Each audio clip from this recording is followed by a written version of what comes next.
Testing 1, 2, 3. Guys, let me know if you can hear me loud and clear. Happy Monday. Testing, testing, testing. How was everybody?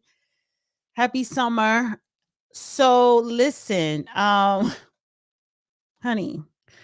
the hair, my hair is hairing. The roots are rooting. Honey, I'm about to put the braids in tomorrow because I've been working out.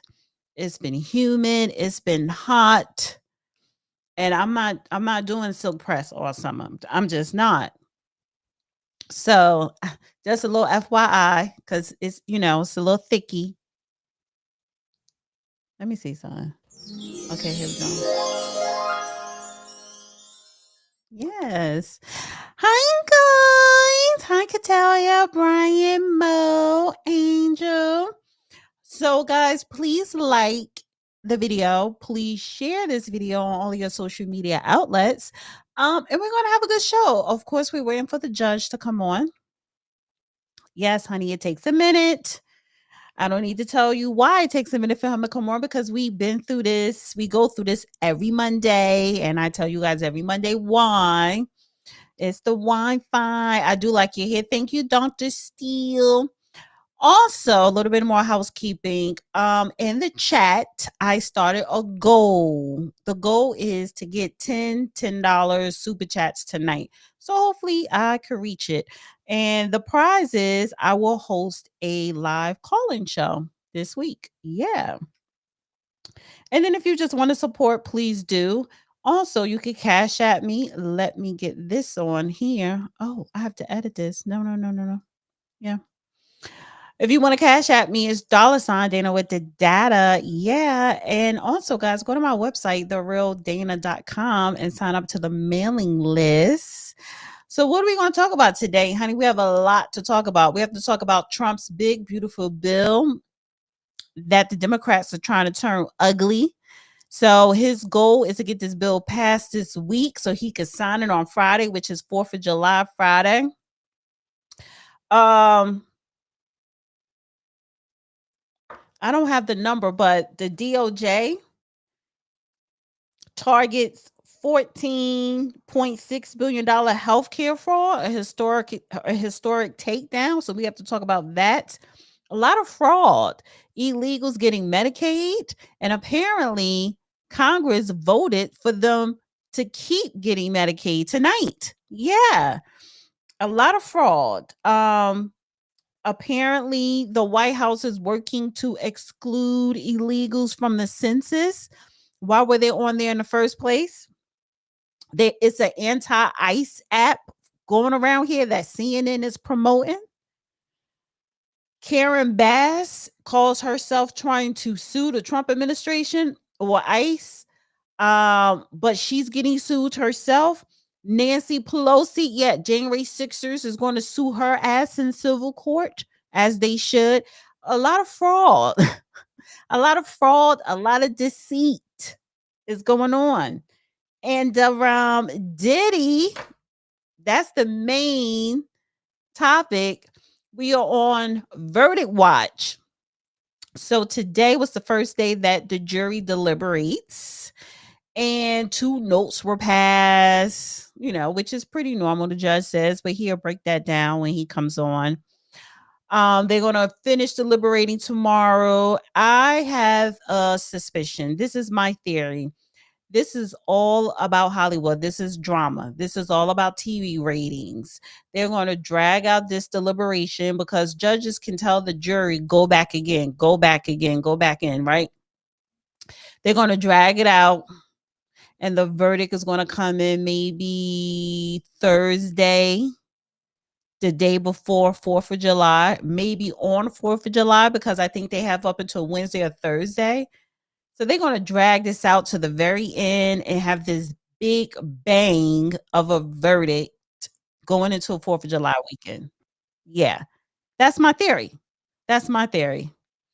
Okay, I see the judge. Judge, I'm going to bring you in once I see you settled because I don't want people looking around your house, honey. People are nosy.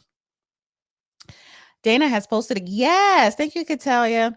Guys, please hit the like button, thumbs up, thumbs up, thumbs up, and share, share, share.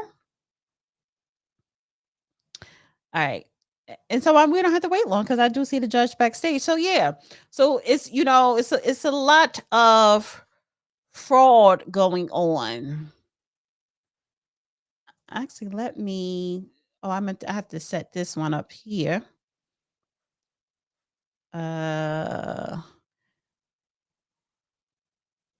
Okay, watch later. Okay. Bring that here. Bring that here. Bring that here. Let's see. Are you good? We don't see you yet. I'll wait. We just wait. I'll bring him in once I see him like with his camera set up. Yeah. So we could start the show. Anything else? Anything else that I failed to mention?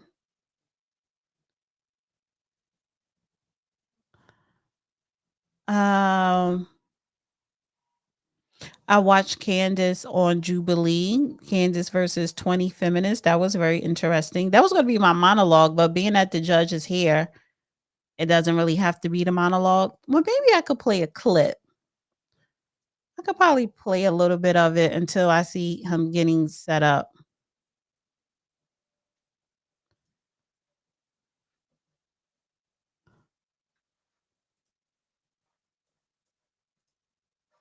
Oh, there you go.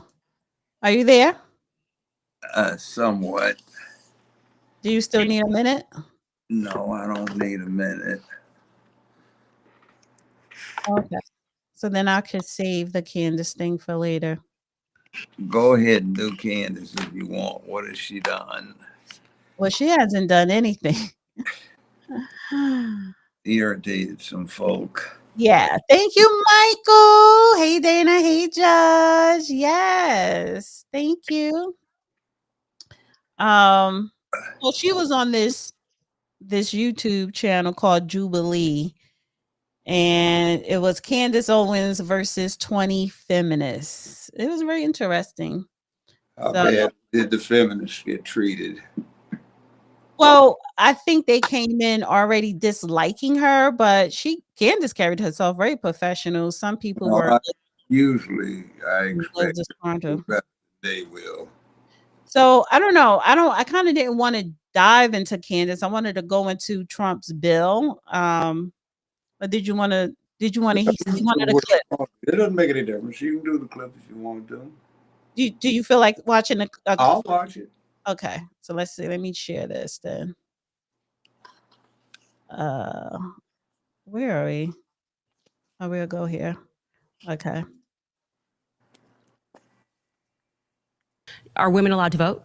Oh, of course they are. Who's voting that patriarchy and then out of curiosity? No, I totally agree. And you want to know why? Because there are so many women who think like you. You submit to the idea of men ruling everything. And your ideology is spread across a lot of women who also falsely believe to vote against their own interests just to complain about it in the end. Earlier you said that, women would be much more happier working at home, but don't you agree that it's human nature to want things that you don't have? Mm-hmm. So during the 1950s, which is something that you constantly bring up, it wasn't until 1994 that it was legally illegal to beat your wife. And so what we're dealing with is people wanting something, and then when they get it, they're not happy with it, and then they have to revoke that idea for something else. And so what you're saying is that women vote for these things because they have the same mentality as you. Okay. So you're acknowledging that women have the freedom to vote. Yes. And you're saying that women are still existing mentally, even with the freedom to vote. Correct. They are voting men in because we are still victims of. No, I don't believe in victimhood. I believe in lack of education and lack of knowledge, because one of the things that you also say. Do you think that it could just be that more men are running for positions of office? No, not necessarily, because remember, the United States, the average reading comprehension of people in the United States is 6th grade. So we're not dealing with educated people. Lack of education is the cause for what we see in the world. And if we educate the women better, because a nation can rise no higher than its woman. And if she reading and comprehending at a 6th grade level and popping out a lot of kids, because the brokest people in the world pop out the most kids. So if we have those people voting, of course they're going to vote against their interests, because they're voting for some utopian society that will never exist. Okay, so that's why you think Kamala lost. This ain't even about Kamala. Because you're talking about women. No, but we had. So that was that one. What did you think? I do have anatomically modern humans have been around between 1/4 and million and 350-some thousand years. And for 99.99% of that, there's been a certain order between the sexes. So you expect that to change in 10, 15 years? You're crazy. Now, Candace is doing pretty well. She's got a great home, nice children, good husband, good circumstances. She's intelligent. She does a whole lot of things that a lot of people cannot do, either because they don't have the capacity, the education, the inclination, and this woman is still coming up with excuses about what. So what is she supposed to be doing? Giving us, let's see, Jasmine Crockett, Maxine Waters, Nancy Pelosi, and that's supposed to be what we are to emulate, with the failures that is been emblematic of in terms of the hell that's going on in our inner cities right now, because this type has emasculated the public. They raise the children, and they don't raise their sons wisely. They raise their sons like girls. So that's why we've got all of the hell we have going on in the neighborhoods, and why the rest of the world is so vociferously going against that, because they don't want the inherent disorder. So yeah, great. And would you want that woman running anything? Shouldn't the fathers be raising the They sons? need to have some input, but you see, we've got 3 generations now. So the problem is the fathers can't raise the sons because the grandfathers couldn't raise them, and the grandfathers now knock back. So most of the people that really have the core inclination are great grandfathers, which means there are very few on the ground. So yeah, it's an interesting thing. But the rest of the world has said, United States, you can go do that. Western Europe, you can do that. We'll do something else the way it's worked for so long. And it's not saying that women are disenfranchised, because you're the sole source and supply of something that straight men spend most of their lives in the pursuit, acquisition, and enjoyment thereof. It's sort of a trade-off, and the whole thing is about the generation of the next generation, not so much your own selfish outlook on life, because it's been a whole lot of generations since Alley-oop was running around in a cave in an ice age, or on the savannas of southern Africa someplace. So yeah, great.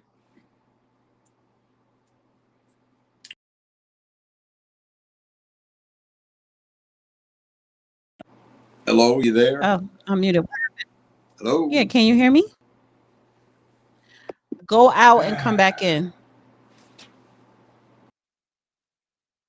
Go out and come back in.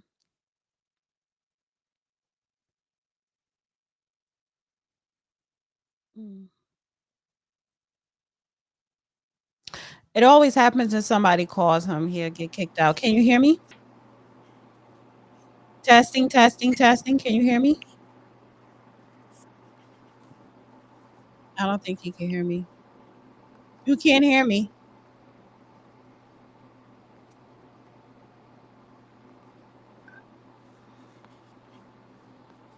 Let me text him. Yeah.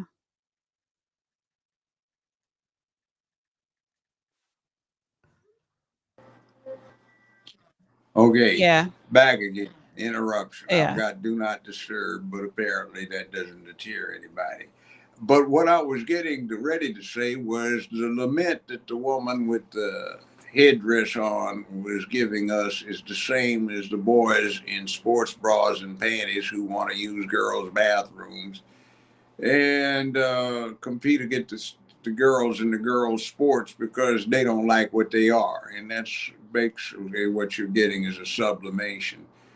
Um, it's kind of like it's a team effort, and it's kind of saying you are 6'4", 6'5", and you weigh 265, 270, and you want to be a wide receiver rather than playing tackle, guard, or defensive end or something. And it's Mother Nature's got dice and it throws it, and that's what happens when you get conceived, gestated, and birthed. And Mother Nature doesn't care what you come out so long as you're functional as far as she's concerned. And it's kind of like somebody doesn't like what they are. So I feel sorry for them.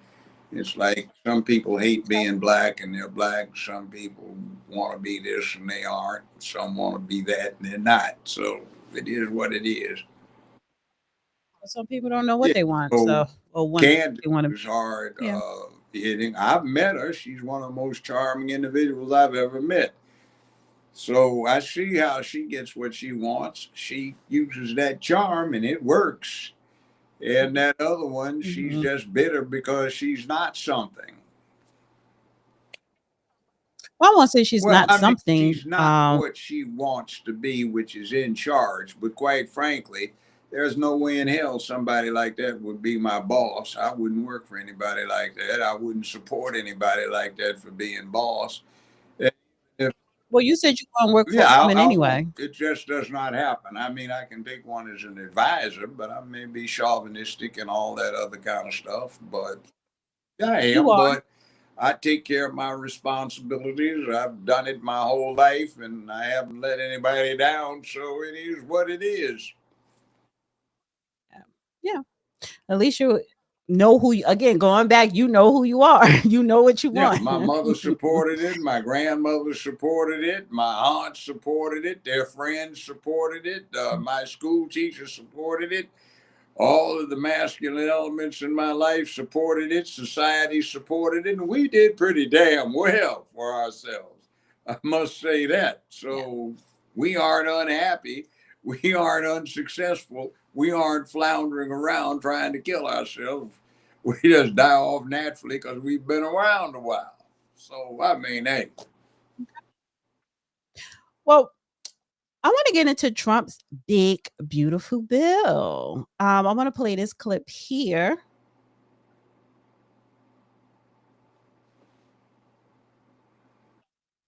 Press secretary. Being here, we'll kick it to you.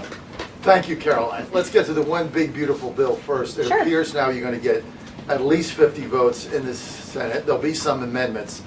What is the president's confidence level in getting 218 votes in the House by the end of this week in order for him to sign it on Friday? Well, look, we are very well aware, the president is very well aware, that this bill needs to not only pass out of the Senate, but it needs to go back to the House. And we need the full weight of the Republican conference to get behind this bill. And we expect them to, and we are confident that they will. The president has been working hand in hand with Senate Majority Leader Thune and also our House Republican leader, or the Speaker of the House, Mike Johnson, both of whom will be at the White House today to meet with the president yet again. I believe they were here this morning, actually. All right.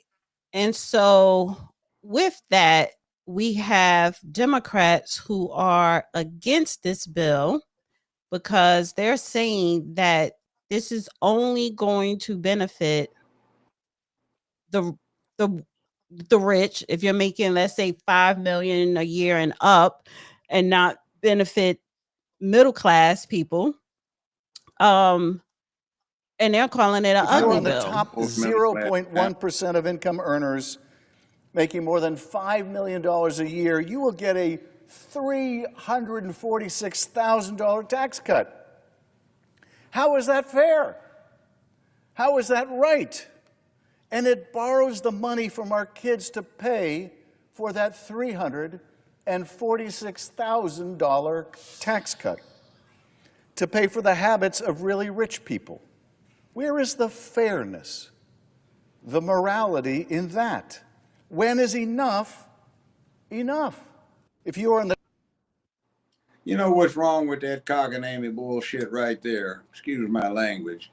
Is what they wanted for is to pay for some illegals who don't even belong in the damn country, broke the law sneaking in here. So why the hell should the people that have succeeded set up the businesses that other people work for, made the inventions that other people depend upon, done the calculations that are necessary for the smooth functioning of society, manage things that other people don't feel like paying attention to because they're looking at basketball, baseball, football, Tyler Perry, Oprah Winfrey, some kind of nonsense that's nonsense.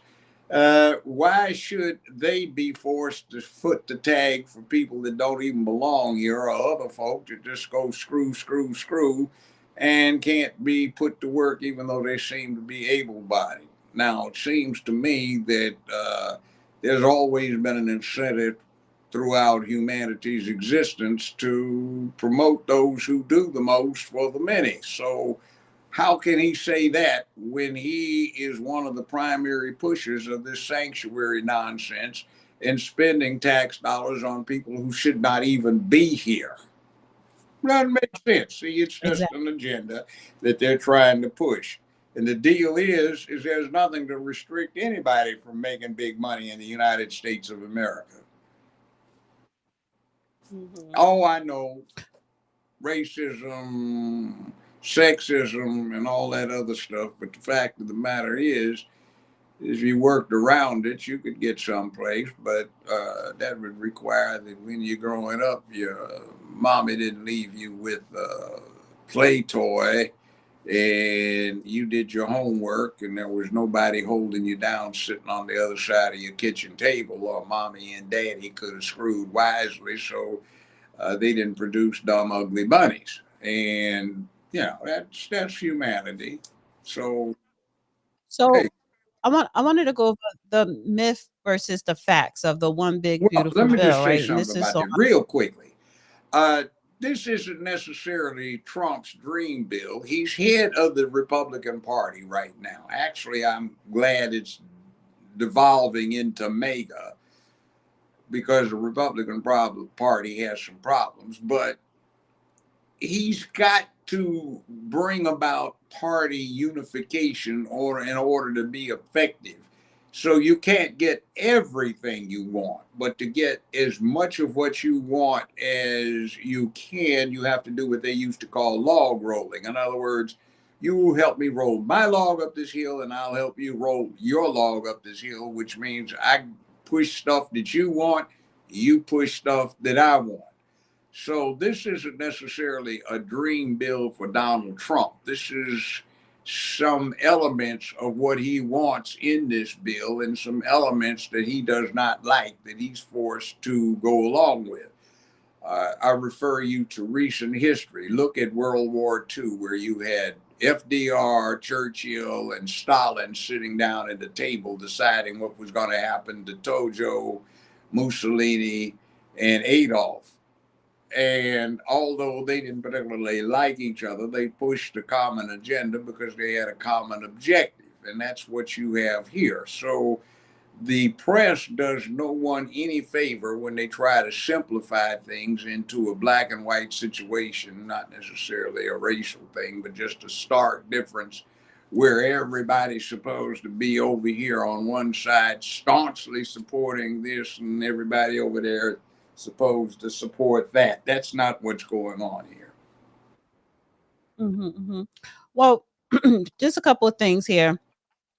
It says myth, the one big bill, I'm just going to say the BBB, is just a tax breaks for billionaires. The fact is, BBB delivers the largest middle and working class tax cuts in the U.S. history. The president legislation will put more than $10,000 a year back in the pockets of typical hardworking families.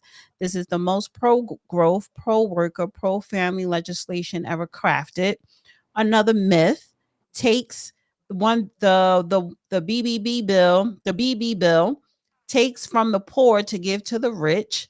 The fact is, low-income workers stand to receive the largest percentage reduction in their tax liability. The BB bill delivers largest tax cut in history for working and middle-class Americans. Another myth, BB bill makes life more unaffordable.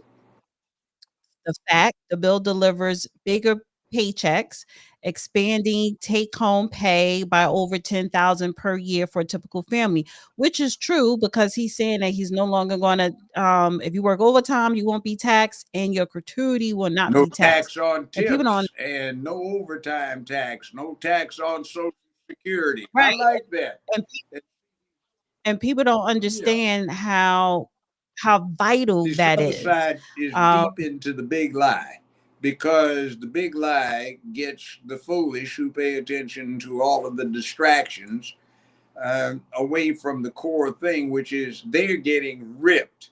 You tell me what is going good for the average middle class American family when all of this money is being paid to cut some dicks off and castrate some folk and make them into eunuchs or turn them into strange creatures, or to put boys in girls' bathrooms and girls' sports, or to sit there and put rainbows all up and down the hallways of an elementary school and not teach work ethics or not teach being reasonable, logical, rational, analytical, objective, detached, dispassionate, and to the point, and calculating about what you do and teaching them nothing about how government works, teaching them nothing about economics, nothing about military matters, nothing about an obligation to something beyond self.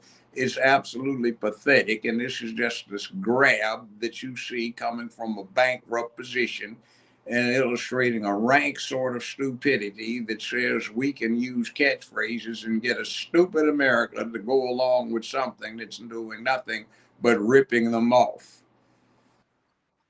So it says here another myth. The one big beautiful bill cuts Medicare. The fact is, Medicare has not been touched in this bill. Absolutely nothing in this bill reduces spending on Medicare benefits.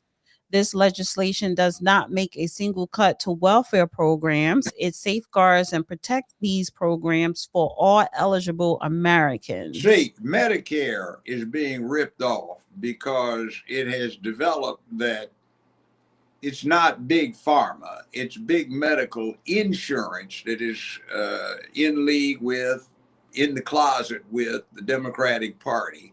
And they are ripping off the American public. And they've got all kinds of myths out there that have got the people who have been encouraged to deal with their fantasies and desires rather than the practicalities and earning something, who support this, and they get ripped off. It's like selling what they used to call snake oil. It doesn't work to cure anything at all. It just makes the snake oil salesman a lot of money. And that's what they're doing. They have an agenda and they're pushing that down the agenda, and the rest of the people are getting nothing out of it. So it's just horrendous. So,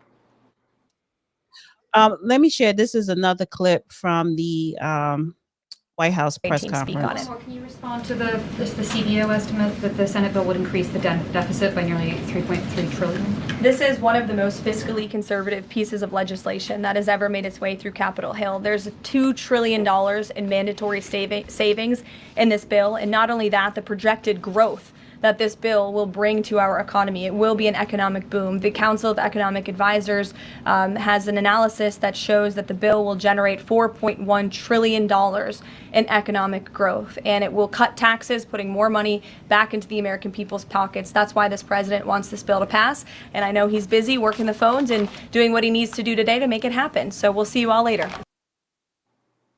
Yeah. So, well, here's the thing though, because Elon Musk, right? He came out and he says Elon Musk vows to make sure every member of Congress who campaigned on reducing government spending but voted for the big beautiful bill loses their primary in 2026. They will lose their primary next year if it is the last thing I do on There were earth. some caveats to that position. It's like, what are you supporting? Um, See, one of the things it looks like Musk is complaining about is our job was to save money, but it doesn't do any good if you have your own special programs that don't do that much and they cost a lot of money. Right now, we have a decrepit military that needs to be made healthy. We have a generally decrepit national infrastructure, highway construction and maintenance, bridge problems, we have hydroelectric problems, we have power grid problems, and instead of putting money into rehabilitating them and restoring them, the money's going elsewhere. We have a number of things where we've got improvements that could be made if they had the equivalent of the old 1930s Works Progress Administration, where the people who got government assistance were required to work for it. We don't have vigorous and excellent education that is there to present to our children. So our beautiful public school system has gone to hell, and everybody wants something as an alternative because of the fair. So when this kind of thing goes on, it's bad. I live in Memphis, the highest crime area in the country, the most violent city in America, 10th most violent city in the world. And we've got an idiot mayor that's with this group here, and he's talking about things are getting better. And they just had a series of murders this weekend and shootings, and that puts the lie to what he's been saying. But they tell this lie. We have this problem over here where we have, what's her name, the mayor of Los Angeles, talking about enforcing the law, for God's sake, is causing the economy of Los Angeles to badly slip. And what is that? You want to open the borders wide open? So who do you let in? From Mexico, where the problem isn't really that big.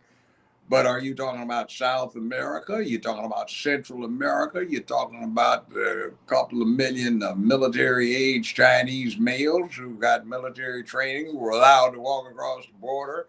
Are you talking about Al Qaeda, ISIS, and such like that hate us from the Middle East that are allowed to just come right on in here? What are you talking about when you say this? See, it's putting this thing up here where somehow it's heroic to disobey the law when what's going on is Americans are losing jobs, Americans are losing benefits, Americans are facing mass inflation, which, by the way, is interesting. This same Democratic Party was talking about the horrible specter of inflation that tariffs were going to generate. Whoa, wee, wow, wee, whoopee, way below expectations, and we find the inflationary rate, which is decelerating and shrinking. So we have a thing where you can't put tariffs on China. Look at the retaliation. And now we have an agreement between the People's Republic and the United States so that they get taxed. Well, don't you think? Isn't that? But see, that's the problem with Congress, because it seemed like that their job is just to push back anything the other Yeah, well, party I is mean, doing. to So an even extent, yeah, but there is used to be this sense of we all live here, so we have to cooperate in some sense to get along. But it's just now, after 50 years of entitlement, and you can't do it, you're a failure, you're a victim propaganda for 50 years. Too many people in the public believe it. It's like, okay, here you go. You get this kind of idea where somehow or another somebody owes you something. Only thing people owe you is good government, and you're supposed to be able to make it yourself. Fundamental fairness in the way something is set up, not to give any one group a favor over another one. And that's exactly what this whole thing is. It stems from a period in time in American history where we were recovering from the specter of slavery, and there were some things that were done, civil disobedience, that type of thing, where people voluntarily went to jail to make a point so the laws would change, which they did. They've changed, but now it's just you can use it for your license, not to set up a set of fundamentally sound rules that will guarantee that this place stays on top of the game. It's like, nobody likes me, nobody loves me. So what? Get yourself together, and it makes no difference at all. Right. Let me play this clip here. Out the world. At the top is Switzerland. They're only paying a quarter for interest rates. Cambodia, Japan, Denmark, Thailand, Botswana, Barbados, Taiwan, Bulgaria, Cuba, Sweden, Morocco, Cabo Verde, South Korea, Algeria, Canada, Albania, Libya, Malaysia, China, New Zealand, Trinidad and Tobago, Czechia, Bolivia, Australia, Costa Rica, the Bahamas, Kuwait, Papua New Guinea, Bosnia, United Kingdom, and the UAE are all paying lower interest rates than the United States of America, which has one of the hottest and strongest economies in the world. The president sent this note to the Fed chair. It says, Jerome, you are as usual too late. You have cost the USA a fortune and continue to do so. You should lower the rate by a lot. Hundreds of billions of dollars are being lost, and there is no inflation. And the president is right. There is historically low inflation thanks to his policies, and we will continue. Duh. It works. We've had year after year, the last administration and the administration before Trump's prior administration had talked about we can't do, everything's going wrong. It's impossible. There's no hope. We'll just have to do more of what we've already been doing and suffer more. So that's just victimhood and a way of looking at life that is not productive. So it's time for somebody to come up with a change. Black people, you want to get somewhere, you have the opportunity. You just have to put what you need in it. Red people, same thing. Brown people, same thing. Yellow people, same thing. White people, same thing. And we're about to enter a totally new era where there is no majority ethnic race in the country. So that will make a difference. Well, maybe if you're talking about habla español, but I mean, that's a language. That's got nothing to do with racial or genetic predisposition or characterization or nature. So we're in a new modality, and it's time that we learn to get back to dealing with the world being a place that is not fair, the world being a place that's dangerous and hard. And we wasted the last 50 years of a distinctly unique safety bubble in world history that started after World War II and is now about to go pop. So get ready for it. Those benefits for Americans who need it, as well as cutting out the waste, fraud, and abuse, as well as getting 1.4 million illegal aliens off of the program. So all of those measures are actually going to protect it for those who need it. That's the president's position, and that's what this bill does, and that's why Republicans need to vote for it. So she is talking about the 1.4 million illegals who are currently on Medicaid. However, the U.S.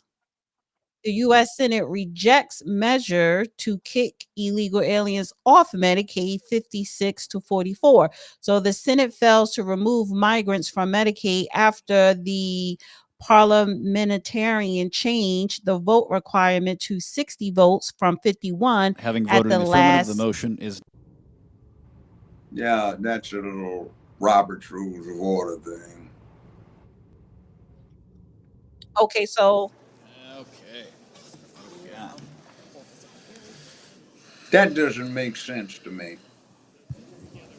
On this vote, the yeas are 56, the nays are 44. 3/5 of the senators duly chosen and sworn not having voted in the affirmative. The motion is not agreed to. See, you change the rules to accomplish what you want rather than sticking with the rules. That's an interesting way not to have things work too well. Now, somewhere along the line, somebody's going to have to say, being the United States is a dangerous avocation for a nation state. People are going to hate you because you have a higher standard of living than anybody else in one sense. Your medical treatment receipt is not good. It's not anywhere close to being number one in the world. It's down in the 20s. A whole lot of countries have a better healthcare system than ours. You have a very high inflation rate, which is a disgrace. We've got a situation that the Democratic Party has been greatly responsible for over the last several decades, where American entrepreneurs have been allowed to remove manufacturing capacity from the United States, take it overseas, where the labor costs are very low, and then bring the product back here and sell it for enormous profits. Let's take one that some of our listenership or viewership likes. So let's take Air Jordans by Nike, okay? They did a movie on that not too long ago, and so we have Air Jordan tennis shoes or basketball shoes. What are they, $240, $280 a pair? And if you get one of the high-end editions and you read it, it'll say made in Hanoi, Vietnam. How insulting. We fought a war over there, and now we buy very expensive shoes that most people lack the athletic and physical prowess to do anything with. So you get these shoes, and it winds up that Michael Jordan, smart as he is, he gets paid more than in royalties than the entire production staff that makes the damn things gets.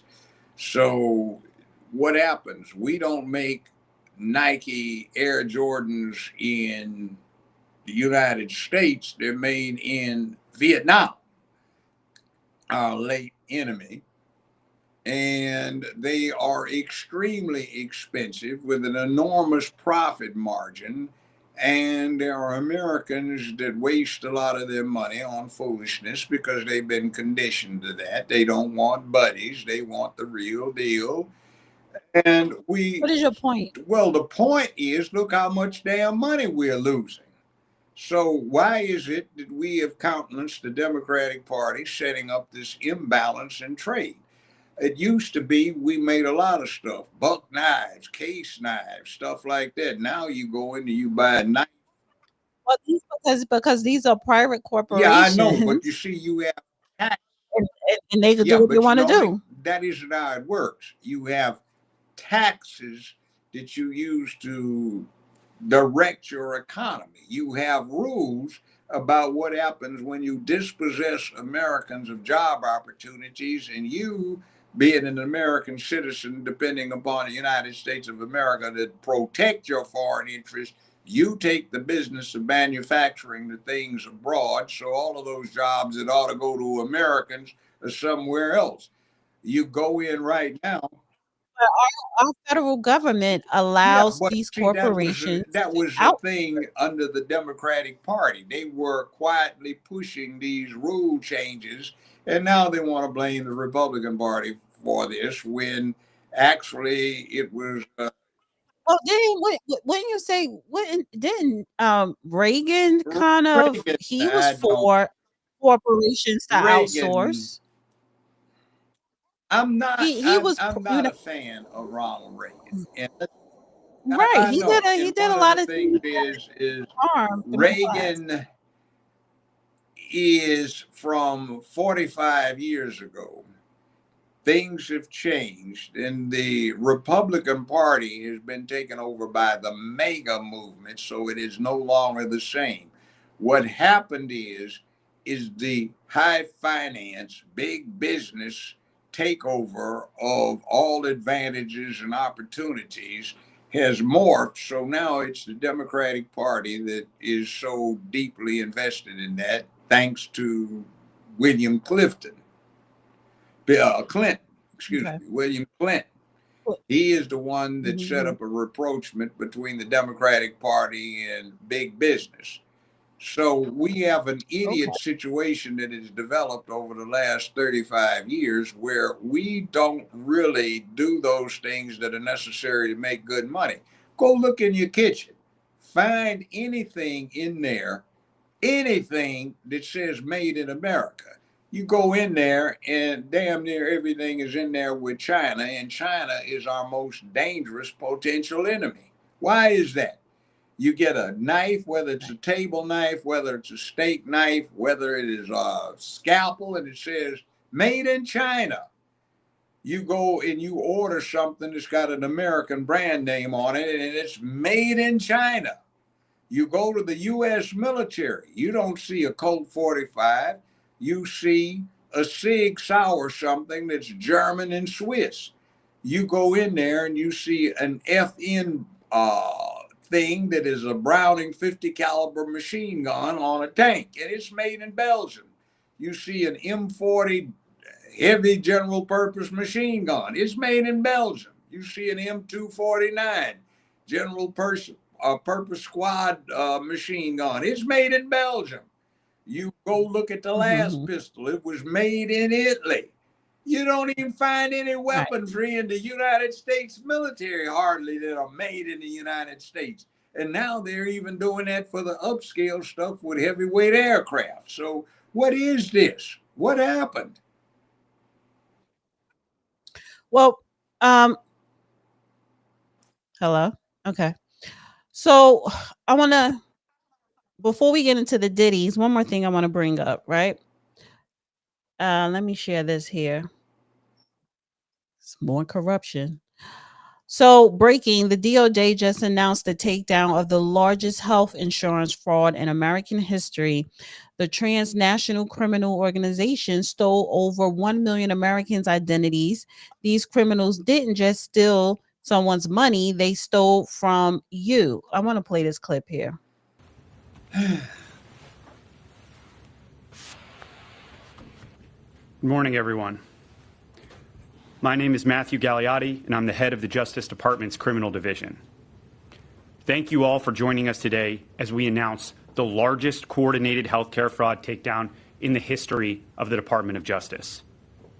Today marks a decisive moment in our fight to protect American taxpayers from fraudsters and to defend the integrity of America's healthcare system.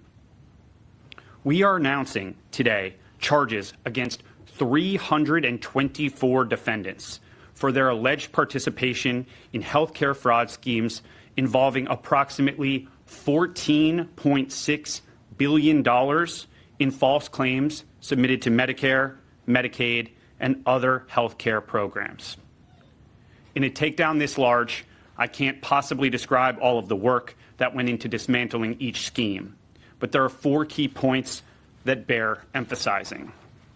First, let me be clear about what these healthcare fraud schemes mean for every hardworking American family. These criminals didn't just steal someone else's money. They stole from you. Every fraudulent claim, every fake billing, every kickback scheme represents money taken directly from the pockets of American taxpayers who fund these essential programs through their hard work and sacrifice. And when criminals defraud these programs, they're not just committing theft. They're driving up our national deficit and threatening the long-term viability of healthcare for seniors, disabled Americans, and our most vulnerable citizens. This enforcement action involves the seizure of cash, as well as luxury vehicles and properties, returning real money to American taxpayers and to our government healthcare programs. Second, we are seeing a disturbing trend of transnational criminal organizations engaging in increasingly sophisticated and complex criminal schemes that defraud the American healthcare system. As part of this takedown, we've identified and charged defendants operating from Russia, Eastern Europe, Pakistan, and other foreign countries. These individuals have infiltrated our healthcare system to steal American taxpayer dollars.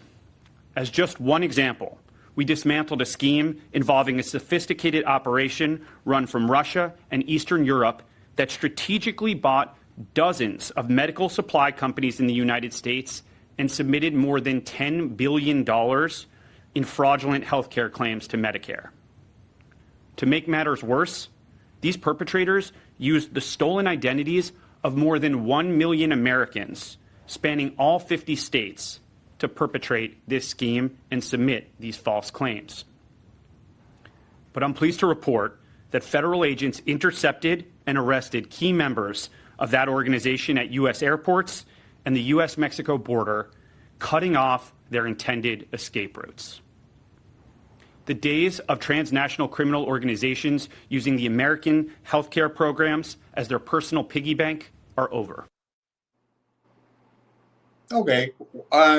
Does anybody make a connection between one political party advocating absolute lawlessness with those wide open borders that facilitates this kind of scam, advocating that people just blatantly disregard American law that's been law for decades, and generally try to foster an attitude of lawlessness? Does anybody make a connection between spreading this kind of atmosphere and having the predictable results of such atmosphere and such things as this? I switched to Medicare recently, had to. I had private insurance, but from private medical insurance, 14,600 some odd dollars a year, it jumped, not 14,000, excuse me, 1,460 some dollars a year, not counting copays.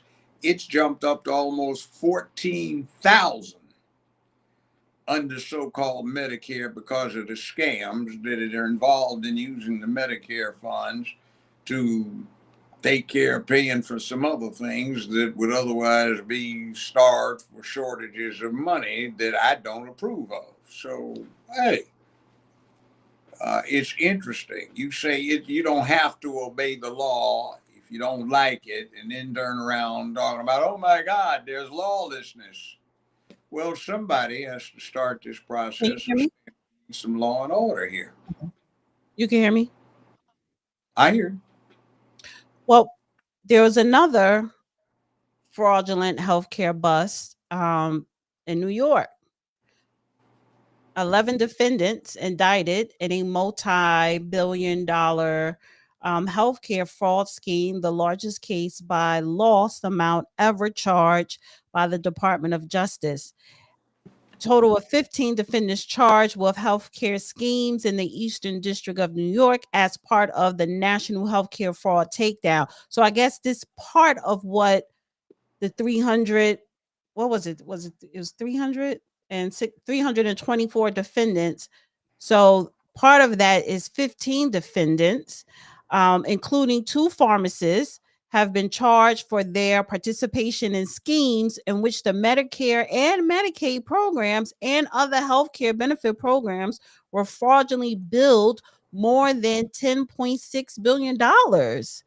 In one case dubbed Operation Gold Rush by law enforcement, 11 defendant members of a transnational criminal organization based in Russia and elsewhere allegedly orchestrated a multi-billion-dollar healthcare fraud and money laundering scheme to steal from the Medicare program and private health insurance companies. This is my question to you, Judge. Corporations, well, healthcare companies were they in on it? Like, or shouldn't they be fined or have some type of liability? Well, they have to have culpability, but one of the main problems where you can't establish direct culpability is the Obamacare thing known as Affordable Care Act. Yeah. So it enables this. It's extremely complex. It was cunningly engineered to allow this kind of public ripoff. It's in place. Nobody quite knows what to do since we have become so dependent on it. But again, it's one of these things where you facilitate the commission of crime. What do you expect? It's like you put an ATM machine up, not in a place where people can look at it. You put it in a dark alley that's poorly lit with a lot of corners and everything, and you don't have a security system. Somebody's going to get robbed if they try to use that. Somebody's going to be able to use the isolated situation and other circumstances to rip the things off. So you set that up, that's what you're doing. This is like the U.S. government under the Democratic Party and its impetus because of its special programs and particular outlook on things has set a plan in motion. It's like putting all of the ATM machines in dark, unlit, inaccessible alleys that are rife for criminal activity. So that's what you get. And that needs to be cleaned up. It says, as alleged, the defendants perpetuated healthcare frauds of staggering proportions, victimizing taxpayers and government programs that serve the most vulnerable members of society. It also says here, they're calling it Operation Gold Rush, the largest healthcare fraud case by lost ever charged by the Department of Justice. The organization submitted over $10.6 billion in fraudulent Medicare claims for DME, HHS, OIG, and the Centers for Medicare and Medicaid Services successfully prevented the organization from receiving the vast majority of the money that it conspired to steal from Medicare. The fraudulent scheme, nonetheless, resulting in payments to scheme DME companies from Medicare's supplemental insurers estimated to be nearly $900 million, and Medicare payments to the scheme DME companies of approximately $41 million. This is crazy.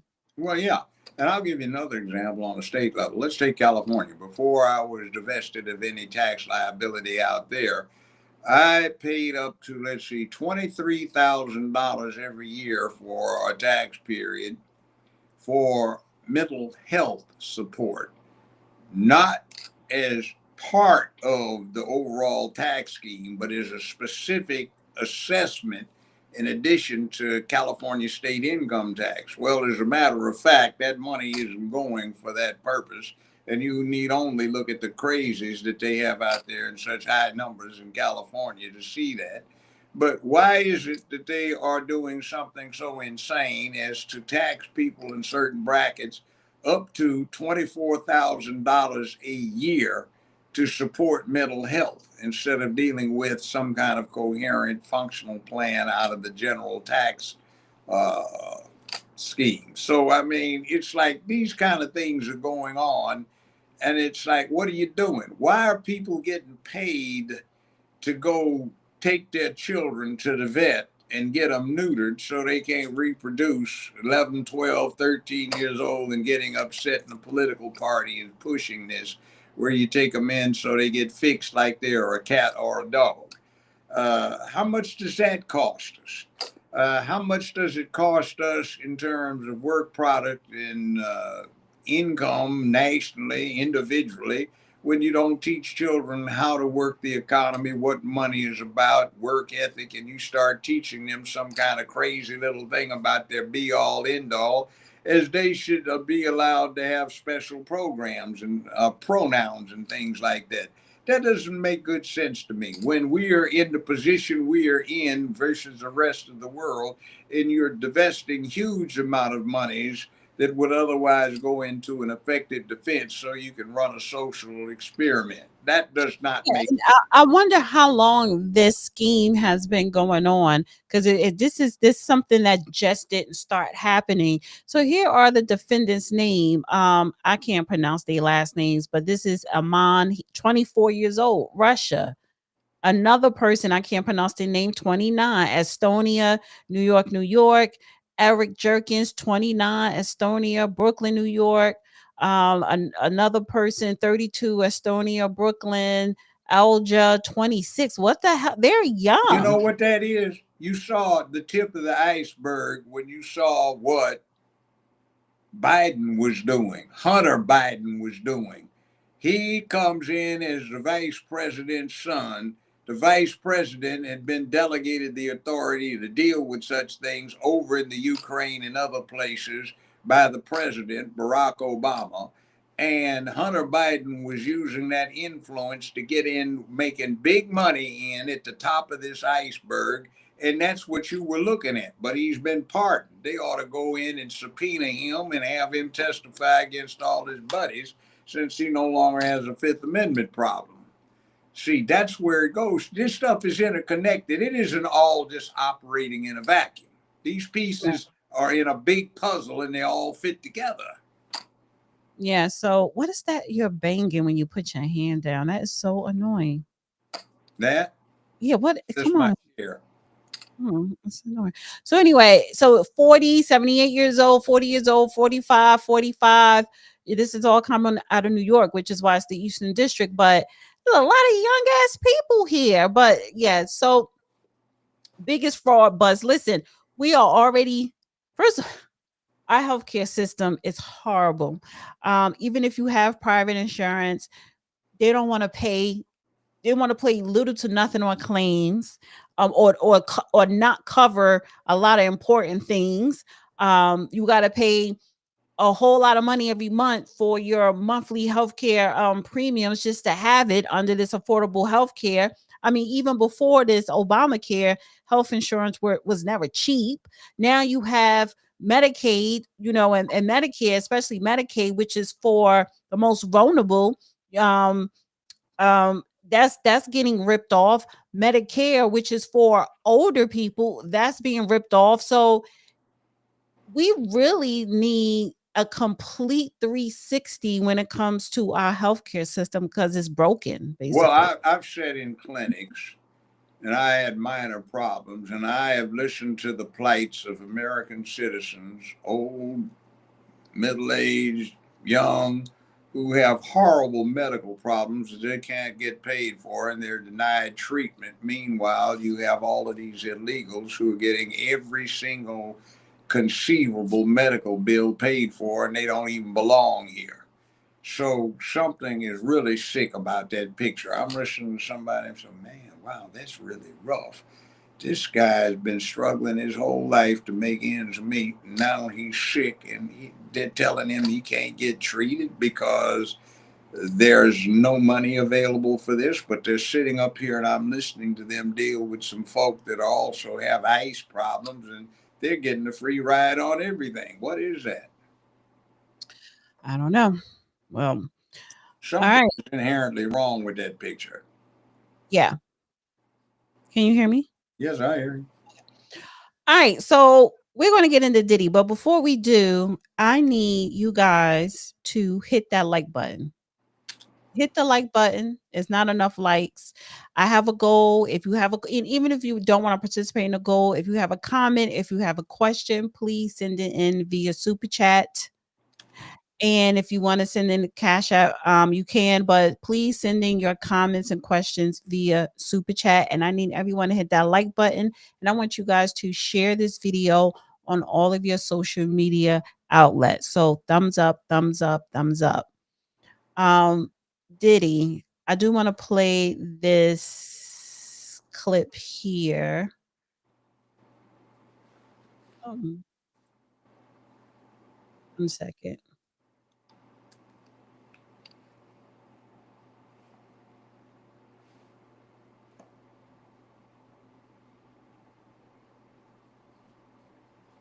It was about an hour into their deliberations, the jury alerting the judge that one of the jurors is having trouble following the judge's instruction on the law. The foreperson requested that the judge actually talk to the juror, but instead the judge said the jury should continue deliberating and suggested that he might offer firmer instructions if the issue with that juror continues. Eyewitness News reporter Darla Miles has been following this all day long and the days of development. She's live in Lower Manhattan with the very latest on the deliberations. Darla. Liz and Mike, when I was inside of the courtroom and this note was read out loud, it seemed like there was a panic inside of the courtroom on exactly how to respond to this jury note. And the way the note was read out loud, it seemed like jurors were a little bit frustrated with juror number 25, the one who they are concerned about. But we already knew this 5-count indictment was going to be a challenge to deliberate, but no one guessed there would be issues with the jury this soon. The first day of deliberations at the Sean Diddy Combs racketeering and sex trafficking trial sent into a tailspin just an hour and 10 minutes in. Deliberations beginning at 11:19 after a 2-hour reading of jury instructions. All 12 jurors and 5 alternates with their eyes laser focused on the printout, seeing following back and forth on the page line by line. The first note coming back quickly, which is not uncommon at all, saying, "We have elected juror number 5 as our foreperson." Then a second note after lunch saying, "We are concerned juror 25 cannot follow your honor's instructions. Can you please come out and speak with him?" Before Judge Arun Subramanian read the note to the court, it was clear something unusual was going on. Defense attorneys, having seen the note before it was read out loud, seen huddling around Combs, and the battle lines were drawn. about how to respond. The parties finally coming to an agreement, that taking almost an hour, and the court sending back a note to an already contentious jury, reminding them to follow his instruction to follow the law. Combs' 3 adult sons and teen daughters in court today, as well as other relatives, and his 84-year-old mother, who has attended almost every day of the trial. The family, all standing by, anxiously awaiting the verdict. Now, one of the most powerful moments of the day was a time when they cleared the courtroom. We were all asked to leave, but the closed circuit cameras were still on. And that is when we saw Sean Combs standing in the well and 2 rows of his family members. They were all holding hands. They had their head down. It appears as if the family stopped for a moment of prayer as the jury began its deliberations. Reporting live in Lower Manhattan. That's frou-frou. Anyway, you know what amazes me about what I just heard?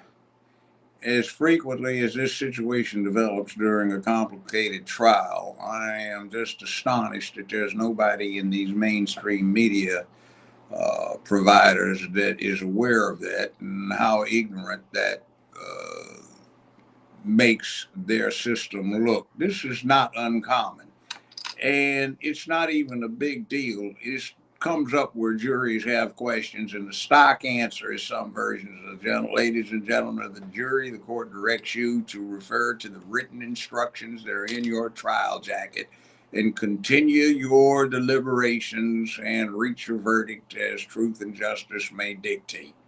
So if you can do so without violence to your individual opinions, get on back and go do it.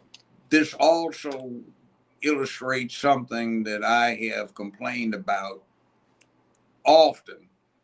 The practice of law has become so commercialized that there are too many people doing it, and the people that do it, even though they are supposed to nominally be great trial lawyers or prosecutors or judges, they are very inexperienced. And 2 hours of instruction on this just belays what's going on. Remember me talking about it's just 5 counts in an indictment, and it went on for 14 pages in an hour-long initial press conference that the U.S. attorney in New York had. This is extraordinary, and it shows me that there's something else going on. Now, I'm not for Diddy one way or the other. I'm for American law, and there is a presumption of innocence that they're going to have to remove. But I do get the sense, based on my experience, which is more than anybody you've heard from, basically, that most of this was lawfare. That's the new term. It's a violation of the Bill of Rights, and what it is designed to do is to improve the circumstances of people who are implicated in 15 years worth of close scrutiny, surveillance, and recordation in some things that are distasteful. Now, that's what we're dealing with here. So it's like American law is not supposed to favor any one person or class of people over another, but you're looking at it. Right. I think it has a great deal to do with what was anticipated as the outcome of the November 2024 election cycle. So let's just leave it at that for right now. Later time and place, we can get deeper into it. But I do want to. This is just something that happens. And by the way, 2 hours worth of trial instructions seems like a lot, but I have charged on a first-degree murder case where I've had to read jury instructions for 8, 9, 10 hours after having to draft the doggone things or assemble them. And you have to put them in writing, and you have to put those written instructions in the trial jacket. Now they have a thing where the judge's computer gets activity gets put up on the board so the jury can read it, because I guess they can't read and write anymore and look at a written page in hard copy. But that's 2 hours worth of instructions for how many weeks did we go to trial on this thing? That's like, hey, something's wrong with this picture here. It just doesn't match up. So, okay, okay. Here is I think this was like the piece of the note. It says possession with intent to distribute simply means that a person possessed a controlled substance with a state of mind or purpose to transfer it to another person. Since no one could read another's mind, the determination as to a person's intent can be inferred from his or her behavior and any other facts and circumstances you find relevant to the question. If a person possessed drugs solely for his personal use rather than for the purpose of distributing them to anyone else, then the person did not intend to distribute the drugs. A small quantity of drugs standing alone is insignificant to prove intent to distribute, but any amount of drugs, however small, can support a finding that a person possessed narcotics with intent to distribute as long as there is additional evidence of intent to distribute. In this context, knowledge requires the government to prove that the person knew that he possessed narcotics, that his possession was not due to carelessness, negligence, or mistake. If you find that the person did not know that he had narcotics in his possession, or that he did not know that what he possessed was in fact narcotics, then you must find that there was no violation of federal narcotics law. Although the government must prove that the person knew that he possessed narcotics, the government does not have to prove that the person knew the exact nature. What the hell is You know that? what's wrong with that? Here's the problem. Let's say somebody says, Diddy gave me some cocaine on such and such date. Did he? Was there any lab test on the substance in question, the exact substance in question, to prove scientifically that it was coke or a contraband? Or was it talcum powder that somebody just said was white powder or sugar in something else with talcum powder and somebody thought it was coke? You see, the problem is that they went back 15 years and they allowed so much proof of other crimes and hearsay coming into this whole mess that you have a disaster when it comes down to sticking to the law. That's because they tried to push this. Proof of other crimes is only appropriate when it is absolutely necessary to prove that a crime was committed. For example, an orange and black Camaro 2022 model was involved in the armed robbery. Well, there is proof absolute from eyewitnesses, 5 eyewitnesses, that an orange and black Camaro 2022 was involved in the robbery of this liquor store at 9:38 p.m. on Thursday night. Well, let's supposing that nobody can ID the people in the car, but there was another armed robbery at 11:58 p.m. that same night involving an orange and black Camaro 2022, and 3 people who were witnesses to that one can positively ID the 3 people who were in the Camaro. And on the previous one where they don't have that, there were 3 people in the Camaro. Well, you can introduce proof of the other crimes to show the identity of the people in the Camaro if the circumstances are the same, and let's say several items in the license number were the same. That's proper use of proof of other crimes. But what they have had a habit of doing lately is, instead of using proof of other crimes for that, they've tried to prove that the person had a propensity or habit to prove a crime. But that's not sufficient under American law that somebody is a criminal. You have to prove that the person committed this particular crime on this particular date and time or during this time period. And that's what they're running into here. And it's also a problem that could have been cured by a slight deviation from these instructions to deal with the particularities of this case, which shows to me that perhaps a lot of people involved did not have the breadth of experience to anticipate that weeks down the pike there was going to be this problem. So just going back real quick to the narcotics distribution, because you also said this. Now, aside from when they raided his home and the day he was arrested in New York City and they searched his hotel room and they found drugs, the pink powder, aside from that, because they tested that because that's what they found in the evidence, the drugs during this trial, when they were questioning the witnesses and people were saying there was this drug, it was that drug, it was that drug, that would technically be hearsay because there was no evidence It's that was ever it's an reported. unbased opinion. In other words, this is an illicit drug. How do you know? Give you a classic example. A trial. The problem is they're accusing the defendants of possession of heroin. Heroin, unlike the movies, is not a white powder. It's brown. Heroin is a trademark name that the Hershey Chocolate Company had, and it came from 100+ years ago when they sold heroin legally across the counter in a drugstore. So what happens is the police narc squad bust in. The people in there dealing with the alleged heroin hear it and they flush it. So when the narc gets in there, all he can testify to is he saw a brown substance swirling around the toilet bowl as it was being flushed, and he couldn't dive in there to get a handful to test. So what did we have? Everybody knows what's brown and swirls around in the toilet bowl when it gets flushed. Or did we have a narcotic substance? You see, because none got tested. And even if some got tested, is it the right dope? In other words, who seized the dope? Identify the officer. When did he come in possession of the dope and what are the circumstances?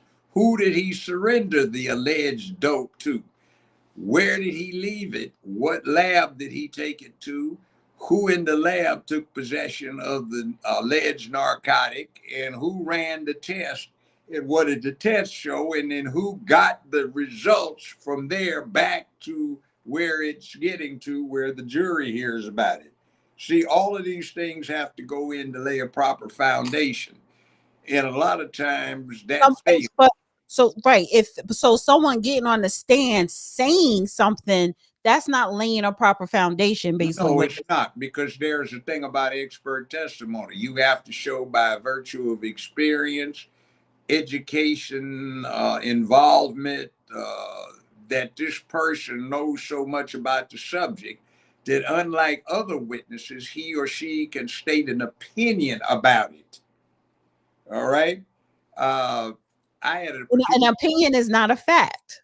No, it's not. Sometimes the only way of arriving at the truth is through the testimony of an expert witness who, by dint of his or her particularized knowledge of the subject, is allowed to state an opinion. Now, there's some things that ordinary people can state an opinion about. Everybody in America has been exposed to somebody who was drunk at some point in existence. So when you have such a common experience that's so ubiquitous, it is permitted in most jurisdictions for a layperson to say, he looked drunk to me. But ordinarily, it would take somebody with some expertise to talk about that. Like, what does this mean? Right. So, and this is the problem that I do have with this case. This is not about Sean Combs and his moral character as far as what he likes to do in his personal time in his bedroom. It is about the facts. And when the prosecutors brought, I think it was one of the people, what do you call those people that arrested him and there was raid in his hotel or whatever, they took the stand, but they only spoke to the current arrest and what they found in a hotel.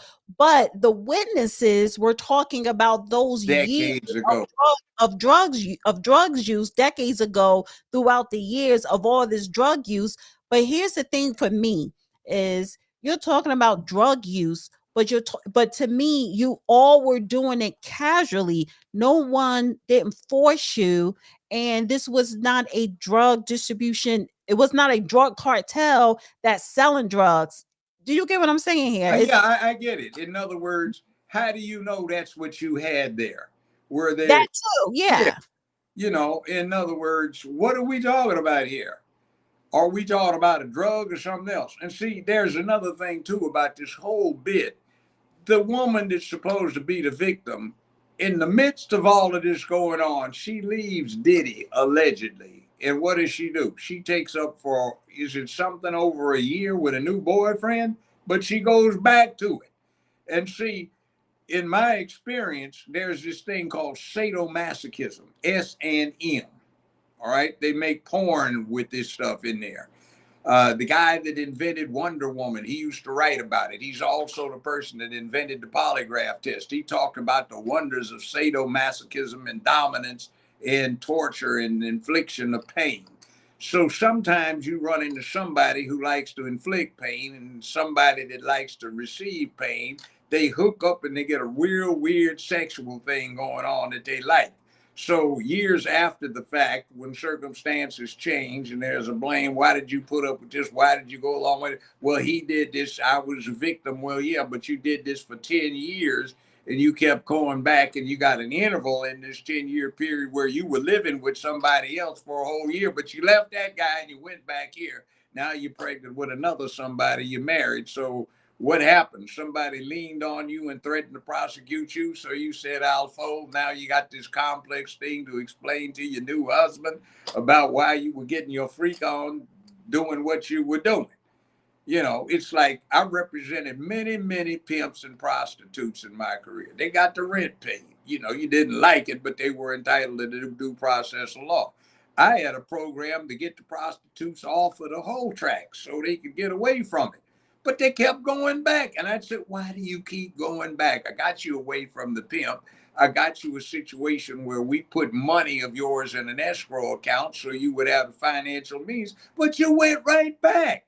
What is going on here? Well, I'm a bad person. I just knew that I deserved this punishment. Well, you're doing it to yourself. But you see, it doesn't look that way when you isolate just the behaviors that are in question without what's going on up there. And the defense in this case did not go to the point of bringing in expert witnesses to talk about this phenomenon of S&M. I think they should have. They should have brought in their own specialist. Let's swing to the prostitution, the prostitution element, because it is the man, but it is against the law to solicit prostitution. Yeah, but it's a misdemeanor. But you said this to me earlier. There was no police officer there to. That's where I was going. So go ahead and explain that. Okay. Generally in America, except the new trend over the last couple of decades to allow exceptions in such things as domestic violence, there has been an ironclad rule in American common law and English common law that preceded it for several hundred years that you cannot arrest someone for a misdemeanor that was not committed in a law enforcement official's presence. In other words, you can, if there's a warrant that's been sworn out by someone in front of an independent magistrate who issues a warrant, but if there's no warrant, you do not have a valid arrest unless there's an officer who witnessed the misdemeanor. So when you have a misdemeanor, which is in this case solicitation of prostitution, what winds up happening is it goes absolutely nowhere unless there's a pre-existing warrant for it or that some cop or a law enforcement official witnessed. So where is the witnessing on this thing? And it comes from a 111-year-old statute that is under what's known as the Mann Act. That's what they got R. Kelly on. R. Kelly seems to have had a problem with pedophilia in young girls. And I don't like that personally.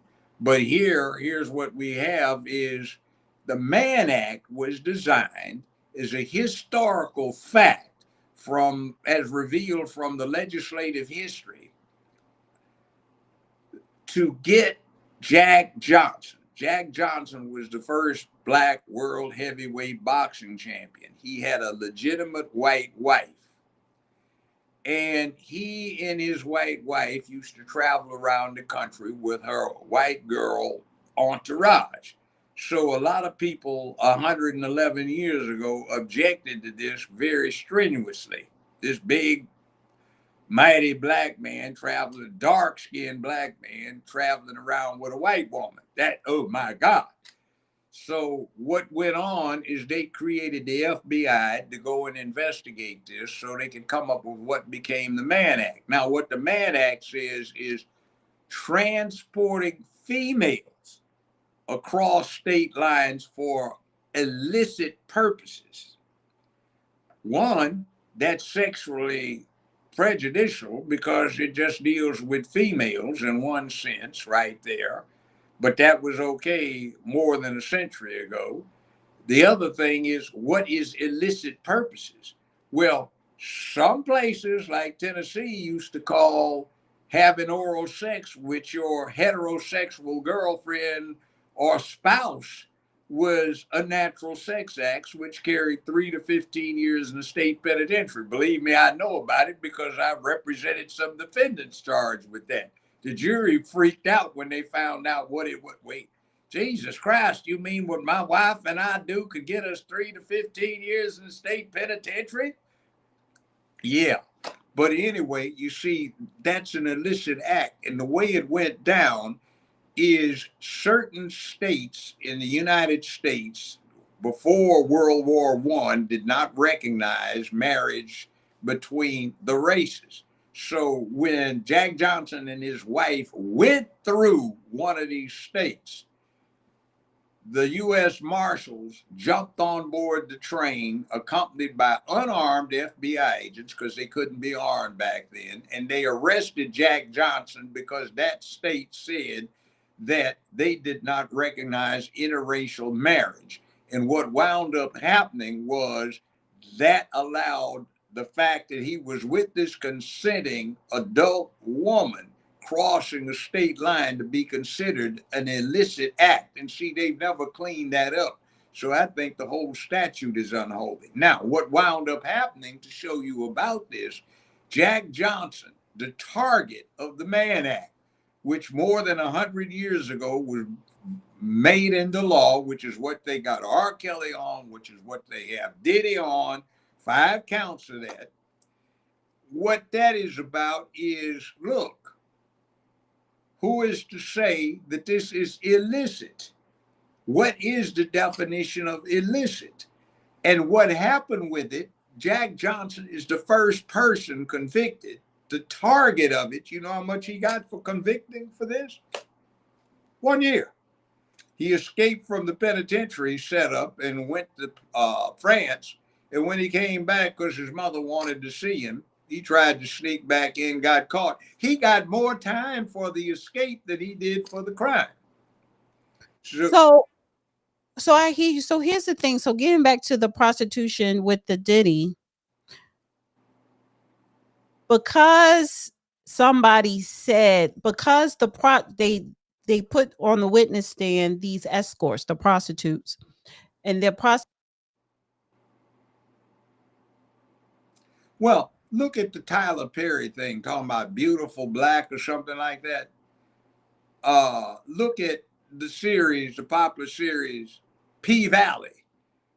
Look at all of the glamorization that Hollywood has given to this pimp hoe game for 50 years.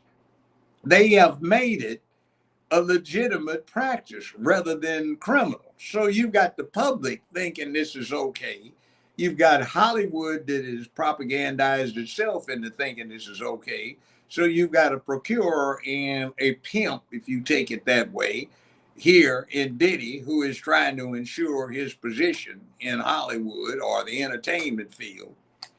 And you're going after him, and what do you hear all the time? Hey man, it's about pimping, man. Pimp your ride, man. You know, like this is why I want to ask you about the prostitution, because just because if I solicit a prostitute and a police officer does not witness me doing it, or is not the undercover police officer perpetrating to be a prostitute, if I'm not caught in the act of soliciting a prostitute, no one cannot come back and say, this person paid me for sex, so I want you to press charges.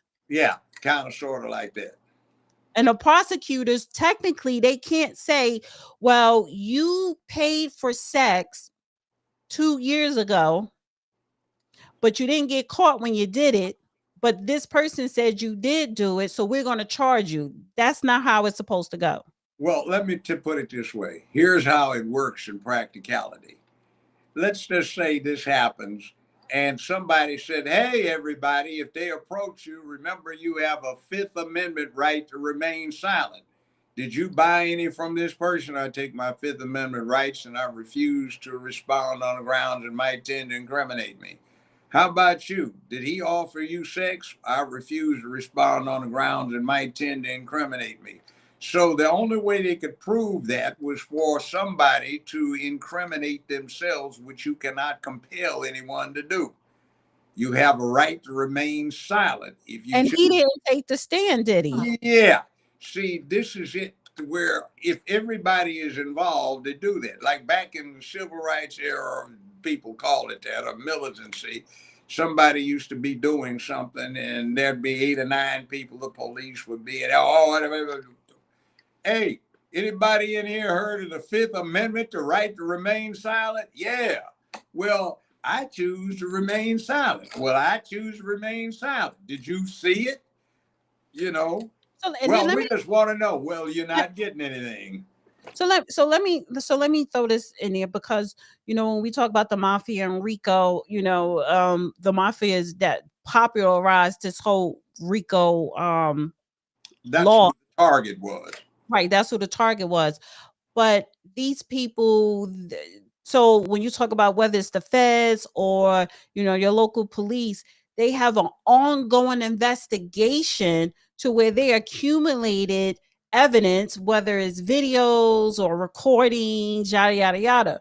It was ongoing. So if they want to say, oh, you had a drug cartel going on, distributing drugs, selling drugs for profit, or you had a whorehouse and that's how you was making your profit, they have proof of these people in the act of doing it. To whereas Diddy, these are just people coming on a stand saying he paid for prostitutes for me to have sex. Yeah, and see, there's another fundamental difference here. Being a successful crook is time consuming. I've had clients that were. So if you spend 55 hours a week and you're running numbers games, you're running drugs, you're running prostitution, you're running porn on the QT, you're running a thing where you've got bootleg movies that you're selling, where you're doing a few hits on the side, or enforcement where for minor stuff somebody hasn't paid back the loan sharking, you go and break a kneecap and something like that. That's you spend your time predominantly involved in criminal activity is your primary job or source of income. The problem with Diddy here, though it's marginal from the accusations, is that he was making big income in what is generally legitimate business, entertainment, all right? And what it looks like is his illicit behavior, such as it may be defined, was simply for the purpose of ensuring that nobody was able to blackmail him like is the tendency of the entertainment industry, because he had the goods on them, or he was doing somebody a particular favor, but that's not how he generated his primary income. In other words, it's like you got a job, you paid $146,000 a year, and you want to bet with somebody on a Super Bowl game of $100. Obviously, that's not how you earn your income. Technically, it's illegal, because in most states, gambling, even the kind we do at a Super Bowl game, is technically illegal. Nobody gets arrested because there are no cops there to witness this and eyeball it and say, I saw them breaking the law. Even in Vegas, unless you're in a casino and in a formal license situation, gambling's illegal. So, I mean, just think about it.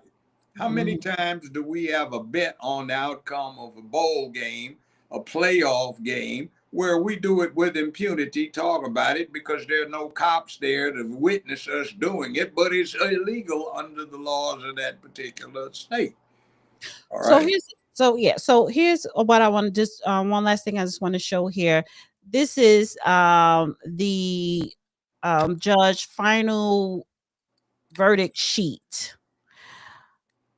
So, and I guess this is how the jurors supposed to come up with their what do you call it, whether it's guilty or not. So it says acts involving kidnapping, not prove, acts involving arson, not prove, acts involving bribery, not prove, acts involving witness tampering, not prove, acts involving forced labor, acts involving sex trafficking, acts involving transportation for purpose of prostitution, acts involving drug distribution. So if you were a juror, or let me use me. Let me say this. That's new.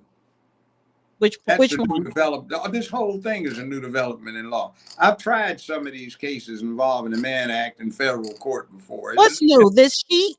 Yeah, this sheet. That's new. Uh-oh. See, they didn't have that. But doesn't this make it easier? It might, but the problem is you want somebody to be analytical, rational, reasonable, and go down a checklist one step and stage at a time. Most Americans are not trained to do that these days. And when they voir dire them, that is, decide whether they can be fair, neutral, impartial, and detached and objective in a trial, you never get into this. See, that's logic, and they don't teach that in school anymore. So where is this person supposed to learn it? So that's where the problem comes in. You're asking them to play a careful role as an analyst rather than coming up with a gestalt. For most of American history, what a jury verdict was a gestalt. In other words, an overall impression. And the crucial issue was, when you look back on everything you heard, are you sure, absolutely sure, that there is no other reasonable thing that could have happened based on the evidence that you heard, but what the prosecution contends happened? In other words, even if you believe the person is guilty, but you can logically say there is another possibility, you're supposed to vote for acquittal. When you come up with a case like this, one of the big inherent problems is, what the devil are you proving here? Are you proving something is an absolute certainty beyond a reasonable doubt? Or are you just saying, I want you to believe that this is a bad guy? And somewhere in there is a drop off. Now, I say this in context for 30 years, the Tennessee pattern instruction on what reasonable doubt is, I wrote it. They've changed it in the last few years, but for 30 some years, I wrote the charge. I didn't like the original one, so I rewrote it. The defense took me up on it, but the state Supreme Court adopted my instruction as the pattern jury charge. By the way, that's common law and that's judge-made law, because the legislative body is not sufficiently able or knowledgeable to draft such things. And there is a problem that every case is not identical, and there are things that are new under the sun. So what do you do when you're confronted with them? There is a set of pattern jury instructions, they call them, that judges are directed to, from which they bring up and they draft and craft what they're going to charge the jury. Sometimes it's easy enough because it fits a given set of common circumstances. Sometimes it doesn't, so the judge has to make modifications. And if he makes the wrong modifications, then there's no valid conviction, because there is a version of this everywhere, including in federal court. Ladies and gentlemen of the jury, you are judges of both the facts and the law, but you are acting under the direction of the court. The court is the source from which you get the law that you act as a judge of. You are to bring your own observations and experiences in life to bear on your assessment of the credibility of the witnesses, the probability or improbability of their contentions and representations. You are to look at the demeanor, the bearing, eye contact, the tone of voice, how someone sits on the witness stand in determining whether or not you lend credibility to the witness. Is the proposition presented to you logical, reasonable, rational, possible, or does it require some leap of faith into some sort of speculation that common sense reveals is not appropriate? In other words, this would be explainable if dogs could fly and it flew up on this platform on top of this 100-foot tall flagpole. Okay, but dogs can't fly, so that's not a reasonable explanation. But if it's one that is reasonable, then you have to say, well, if I bring in all of these assessments of reasonable possibilities, if I can come up with anything that doesn't support the conclusion of guilt, I'm supposed to acquit the person even if I believe he's guilty. It's just a logical, reasonable, rational thing. But over the last 50 years, we taught our population to be emotional, subject to whim, subject to desire, rather than being cold-blooded, analytically precise, and objective. All right. So you and that banging. What is that? I don't know. You said it's the chair, but is it? Yeah, it may It's be. a metal that you have on. What say? It If may you be. have a metal I on know your what it sleeve, is. I've got a is bag it, over here. is it your toy? No, it isn't. It's a zipper. A zipper? Yeah, I've got something like a gym bag over here. Oh my God. So, all right. So I want to just play a game real quick. I want to pretend I'm the juror, and what would, this is how I would pick, right? So kidnapping, arson, bribery, witness tampering, forced labor, I will put all not proved. Acts involving sex trafficking, I will put not proved. Acts involving transportation for purpose of prostitution, I will put proof, because he paid for prostitutes. And then acts involving drug. Yeah, but there's one difference here. What? The prostitutes are not alleged to be victims. You see, the other thing is Say that again. Say that again. In other words, the people who engaged in the alleged prostitution are not alleged to be victims. They aren't charged with any offense. You see what I'm saying here? In other words, what are you talking about? In other words, you get a pimp and you charge the pimp with procuring prostitution because he's got prostitutes working for him. But are you bringing in the prostitutes and charging them with complicity in the acts? In other words, if you've got nobody that you have accused of being the prostitute or liable to any criminal offense, what are you talking about? Oh, I see. So it can't just be one person. Yeah. In other words, see, all of these. So the purpose, the transportation, it says, so acts involving transportation of purpose of prostitution, it would have to be him and the prostitute being charged? Yeah. Let me give you an actual case. You'll get the point. There are two school teachers. They went to high school together and they went for 2 years to a college together and they had an affair. All right. Both of them wound up graduating from college. They taught school. Each had been married but divorced. There was a teachers' conference across the river in West Memphis, Arkansas. Okay. The male teacher was at this conference. He ran into the female teacher. They decided, since they were bored, to try and get it on. Well, the feds were interested in the older brother of the school teacher, who they alleged was dealing with narcotics trafficking. So they followed the male teacher over there. So one of the teachers left their car in the parking lot and drove back together over to Memphis, and they checked into a hotel. So when they got into the hotel, the federal agents were listening, and when it sounded like they had sex, they busted them in and they charged both of them, or the guy rather, with the Mann Act, the same one that they've got Diddy charged with, same offense. And what they were trying to do is lean on him and get him to rat out his older brother. So in other words, I wound up having to defend him on a Mann Act charge in federal court. Yeah, you're confusing me, but the thing In is, other words, it's two school teachers. So what happens is one school teacher goes across state lines from Arkansas to Tennessee, just across the bridge, Mississippi Bridge, and for illicit purposes to have a sexual rendezvous in a hotel. So he gets charged with Mann Act violations, transporting a female across state lines for an illicit purpose.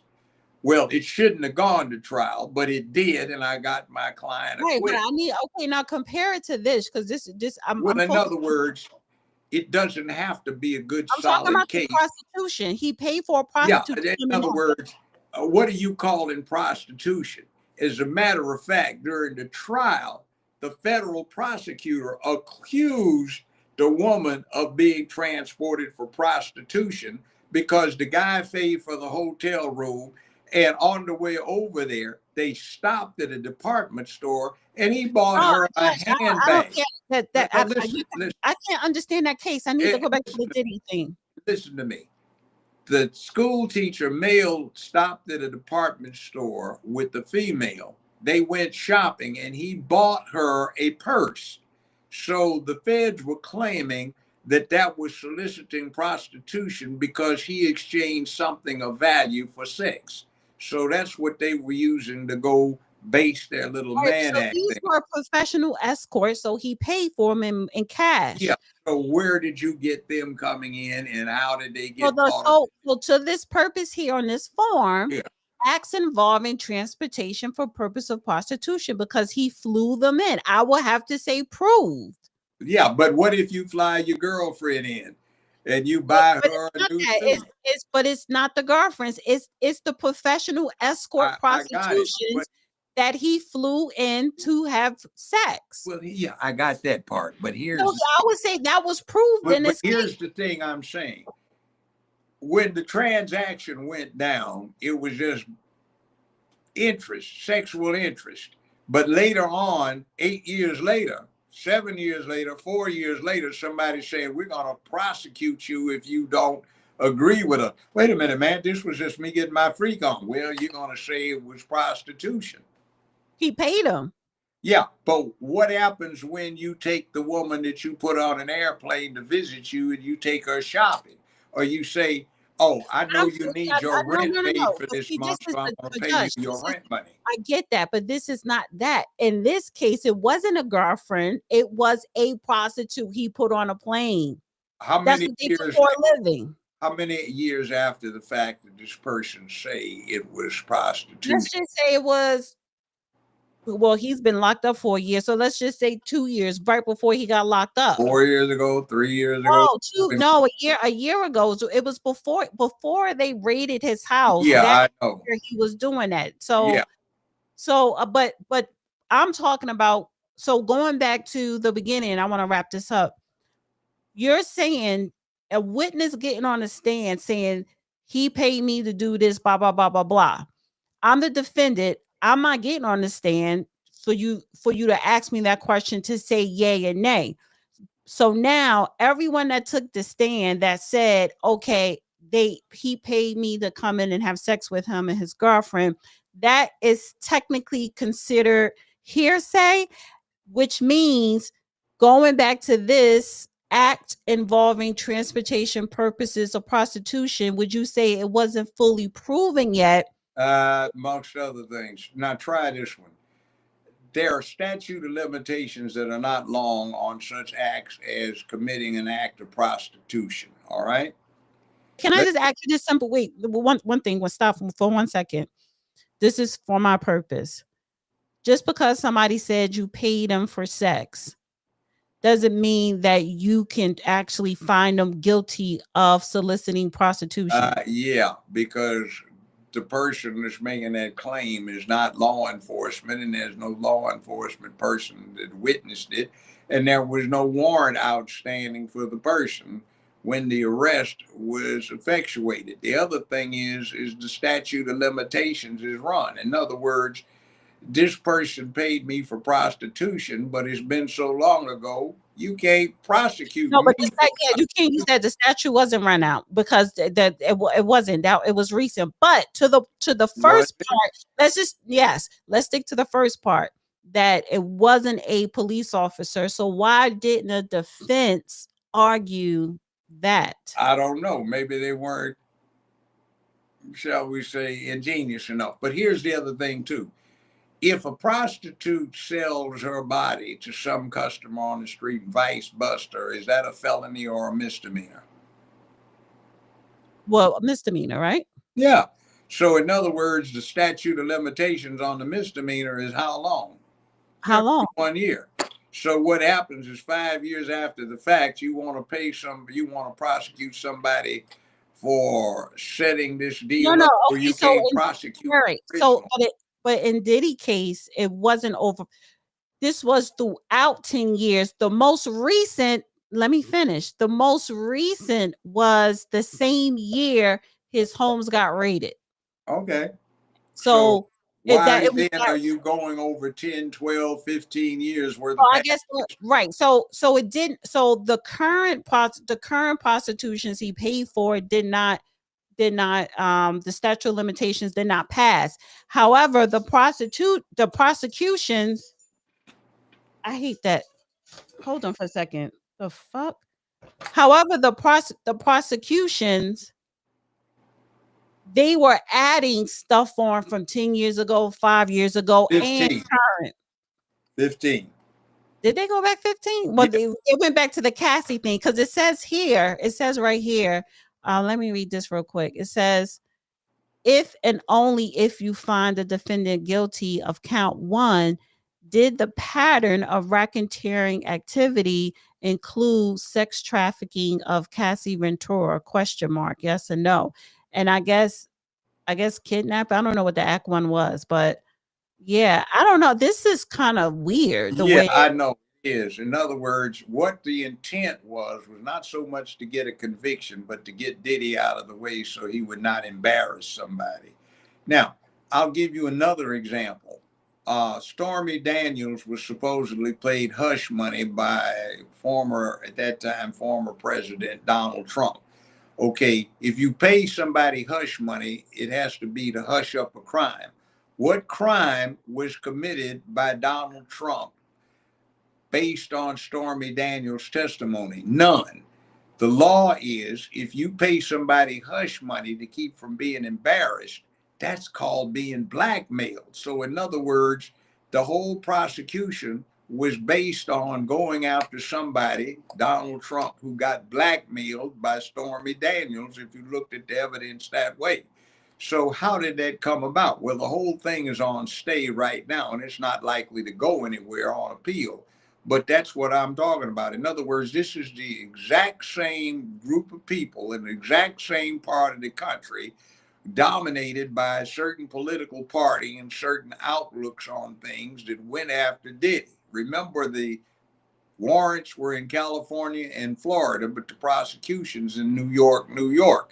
Same place the prosecution went after the mayor of New York. Same place where Tish James went after Donald Trump for doing less than she did for certain circumstances, and the same place where they went after Donald Trump because he paid hush money allegedly to Stormy Daniels for hushing up what? A crime? No, there was not one single crime permitted.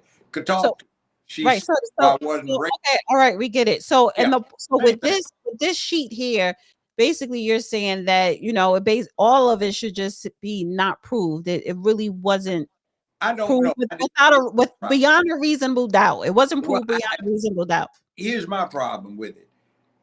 They may have proved it beyond a reasonable doubt, but the problem is that you are trying to get jurors who have not been required to demonstrate the particular academic expertise to act like the most logical, reasonable, and rational scientist, theoretical physicist, or chemist in doing an analysis of something and coming up with a result.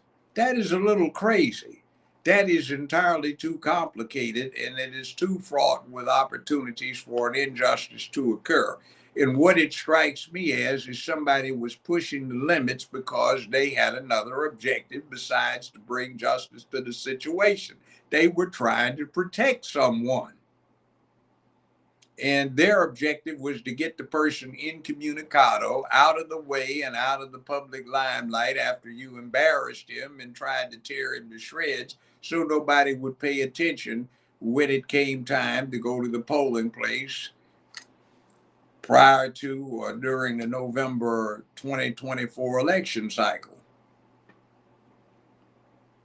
All right. So that's my problem with it. One last thing, because then I have to get to the super chats. Thank you guys for sending in super chats. Again, if you have questions or comment, please do so via super chat. But this is one last thing. You sent this to me. Trump administration sues Mayor Karen Bass, LA City Council, over sanctuary policy. The lawsuit filed in California Central District Federal Court accuses sanctuary cities such as LA of hindering efforts to address a crisis of illegal immigration.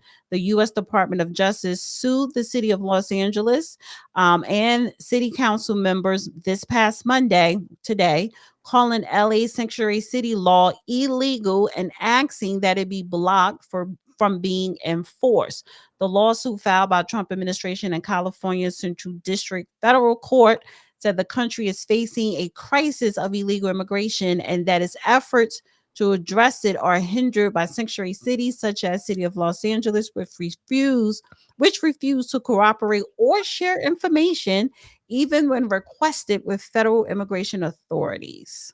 Well, they're being nice about it, and they're taking it one step at a time. They're pursuing civil liability and damages and an injunction, but there's also Title 8, Section 1324 of the United States Codes that makes what Bass is doing, allegedly, and the rest of the city council that went along with it, and everybody that tries to set up a sanctuary situation or aid and abet, encourage, solicit resistance to the enforcement of federal law, that's a felony. Mm-hmm. And it's Title 8, Section 1324, United States Codes, criminal section. So they ought to be submitted to a grand jury. Even if a sanctuary city is legal? That's not legal. It cannot be under American law. And as a matter of fact, I've sent you copies of some sections. It said even if these are pursuant to official acts, they are not legal. So in other words, under the state law, no, you can't. State law is trumped by federal law. Okay. So in other words, it's like this thing about federal government could come in at any time and say, yeah, it's like classic case, San Francisco. San Francisco, being part of California, had decided to legalize marijuana. So they had official people working for the city of San Francisco who inspected the legally sold marijuana. And they were law enforcement officers under California law, carried badge, gun, and they transported the stuff to be measured and assessed. So the feds decided to bust this guy. The jury was not permitted to find out that he was a law enforcement officer, and they convicted him. They got mad about it, but they did not realize this was a law enforcement officer carrying out California law. Why was that appropriate? Because California law flew in the face of the federal law. So I hear people all the time, Judge, it's legal. It's not legal under the U.S. laws. So you commit a violation of the law relying on the local prosecution who happens to be federal, not prosecuting you, which you can't rely on. And I don't care what the state says, they may not want to enforce the law, but the federal law says it's against the law. So there you go. Okay. Well, we have another lawsuit. A federal judge has officially approved a class action lawsuit against Nancy Pelosi. Over 500 J6 patrons are now united seeking $350 million in damages for what they claim was coordinated setup. According to the lawsuit, Pelosi orchestrated the entire event, luring peaceful protesters into the Capitol, then labeling them violent insurrectionist to push a narrative. If she's found liable, it could bankrupt her. This is no longer a conspiracy theory. This is exposure. This is the unraveling. Stay tuned. The storm is far from over. And this is by at 17Q Storm. Well, Yeah. the problem I had, I couldn't find the lawsuit, but it may exist and somebody could file it. Biden, at the last moment, issued a pardon to the J6 committee. What for? It's questionable whether or not there was anything that needed to be pardoned. But the problem is that makes them subject to being compelled to give evidence against other people who may have acted. So the question comes up that if somebody, in fact, is pardoned, that has absolutely nothing to do with civil liability, which would be the hypothetical object of this particular suit, assuming one got filed. But there's nothing to say that one could not be filed. So I just Googled and the AI says yes. I said Nancy Pelosi sued by J6. It says yes, Nancy Pelosi was sued in connection with January 6 events. Well, then she got sued. And the other thing is, wait, let me finish. Specifically, Mark Meadows, former White House chief of staff under President Trump, filed a lawsuit against House Speaker Nancy Pelosi and the House Select Committee to investigate J6 attack on the United States Capitol. okay, then somebody's filed. This was back in December 8 of 2021. Well, yeah, but I couldn't find a record of it. But if there's one filed, I can't think of any reason why somebody couldn't file one had one not been filed. And see, the other thing is since then, the people involved have been pardoned of any criminal liability, but that has absolutely nothing to do with potential civil liability to private plaintiffs or a class of people. Well, just an update. It says, however, the district court dismissed the lawsuit for lack of jurisdiction on October 31st, 2022, citing the Constitution's speech or debate clause. This clause prohibits challenging members of Congress and court regarding their legislative acts. The district court also denied a motion for reconsideration on the November 22nd, 2022, and no appeal was filed. It is important to note that President Biden waived executive privilege claims in Meadows' case despite the legal challenges. Well, I'm not saying it could not be revived in a different court, different parties. And the other thing is there's been a sea change in the circumstances relative to the political environment. Now, what generally is the rule is anything you say on the floor of the House or the Senate is exempt from any kind of reaction. It's totally exempt. On the other hand, there's a thing in Justice Bernice Donald, formerly of the Sixth Circuit Court of Appeals, somebody that I helped mentor, an outstanding federal justice, wrote a very interesting opinion some years ago saying that if the person involved steps very far out of line in terms of what is permitted, then those immunities no longer apply because they did not do anything that they had the authority to do. Now, one other point here is that there is a blanket pardon, but that only deals with liability to criminal prosecution. It has absolutely nothing to do with civil prosecution. And if they show that there was, in fact, a deliberate and intentional plan, a plot, a conspiracy to engineer this, that, by the way, would become grounds for an impeachment process, which would be violation of the felony or misdemeanor laws of the country. That's one of the three categories that opens things up to people being impeached. So even for presidents and vice presidents. So if they are successful in an impeachment proceedings, you could theoretically go forth and deal with saying they exceeded their authority so far that this is no longer protected.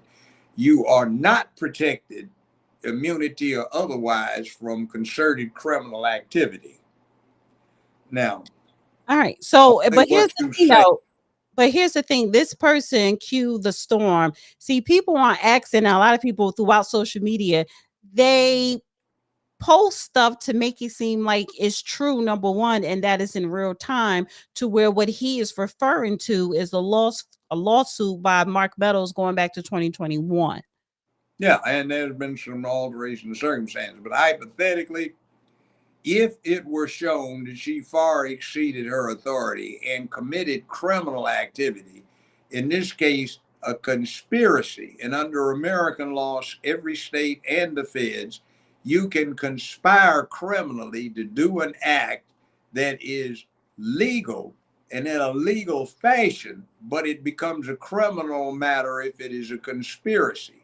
So if they could show that Nancy Pelosi engaged in a concerted conspiracy with others to violate these people's rights and to falsely prosecute them or engineer a situation where they could be prosecuted, then all bets are off. It's not been done before, but I can't see why it could not be tried. And then see, when you try it, that involves all sorts of legal expenses, a lot of money, and you evoke what Biden and Stennis and Byrd and a bunch of people set up 45 years ago in the federal system, where federal prosecutors, or you can use the federal system generally, to purposely bankrupt somebody that you don't like, even if you cannot engineer a conviction or a judgment against them or liabilities.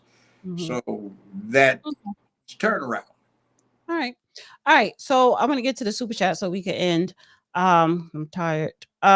Michael Pierre, thank you so much. Hey Dana, hey Judge, appreciate you. Laura says my birthday is July 3rd. Oh my God, somebody has a birthday coming up. I'm almost forgot. Who is that person? I don't know. Huh? Country, July 4th. And whose birthday is right after that? Mine, I guess. But anyway, you know, Your birthday's on the 5th, right? I don't celebrate birthdays. I just celebrate anniversaries of my 21st birthday. So anyway, it is what it is. And by the way, is it July 5th? Is it July 5th? July 5th. Okay. I missed the 4th by an hour and a few minutes. But anyway, if I'd been on the West Coast, I would have been born on the 4th. But I was in Washington, D.C. All right. So Mo Dean, thank you. He says send autographed blue cowgirl hat and autographed barbecue sauce bottle. Okay, that was cute. By the Doctor, way, I'm just giving you a discussion on the possibilities of American law. A lot of what we've been talking about is unestablished and it's up in the air, but it's why we have so-called judge-made law, because it's not been dealt with before. Right. In this case, because we have had a nicety of mannerability, efficiencies, and considerations for the spirit of the law, but now that seems to have gone out of the window. So we have novel scenes and circumstances that have never come up before that need to be dealt with. All right. Thank you, Dr. Nisi, with the $20 super chat. Thank you so much. We have Nico Cotton. Hi, Dana. Since I found your channel, I haven't missed an episode, but I'm really curious. Is the Judge Joe Brown, your father? No, he's not. I'm not daddy. And he's not daddy. He's not sugar daddy. He's not the uncle. He's not none of that. What are you? We're friends. We're colleagues. I do consider myself family, honey. Yeah, that's settled. But you know why she asked this question? Because it's other people that be in the chat like, oh, are they related? Why is she talking to him like that? And I guess when I said about the noise with the thing, I don't care. He could be somebody else. And I would say to them, what is that noise? Because of the audio. See, we have conversations for several hours, often on days consecutive off the air. So it sometimes goes the other way. But I am what I am. So I just show the spirit of cooperation. Men can cooperate with women and women can cooperate with. I wanted to make that clear that you are not my sugar daddy or anything personal, because I told you last week it was these idiots on X holding an X space talking about you, talking about me, talking about Isaiah Washington, but they was like, oh, that's probably her sugar daddy, blah, blah. No, it's never personal like that, always professional. So that's why I said that. But I do consider myself family. Well, yeah, but one of the lessons we can take away from the night is an interesting one. Wait, can I read this before you go into that? Let me just read this last super chat real quick. Thank you, Ms. Pooh9. She says, how can the porn sites fly women and men across the state lines, have an LLC, and be considered a legitimate business? Yeah, see, that's one of the things, too, that goes in there.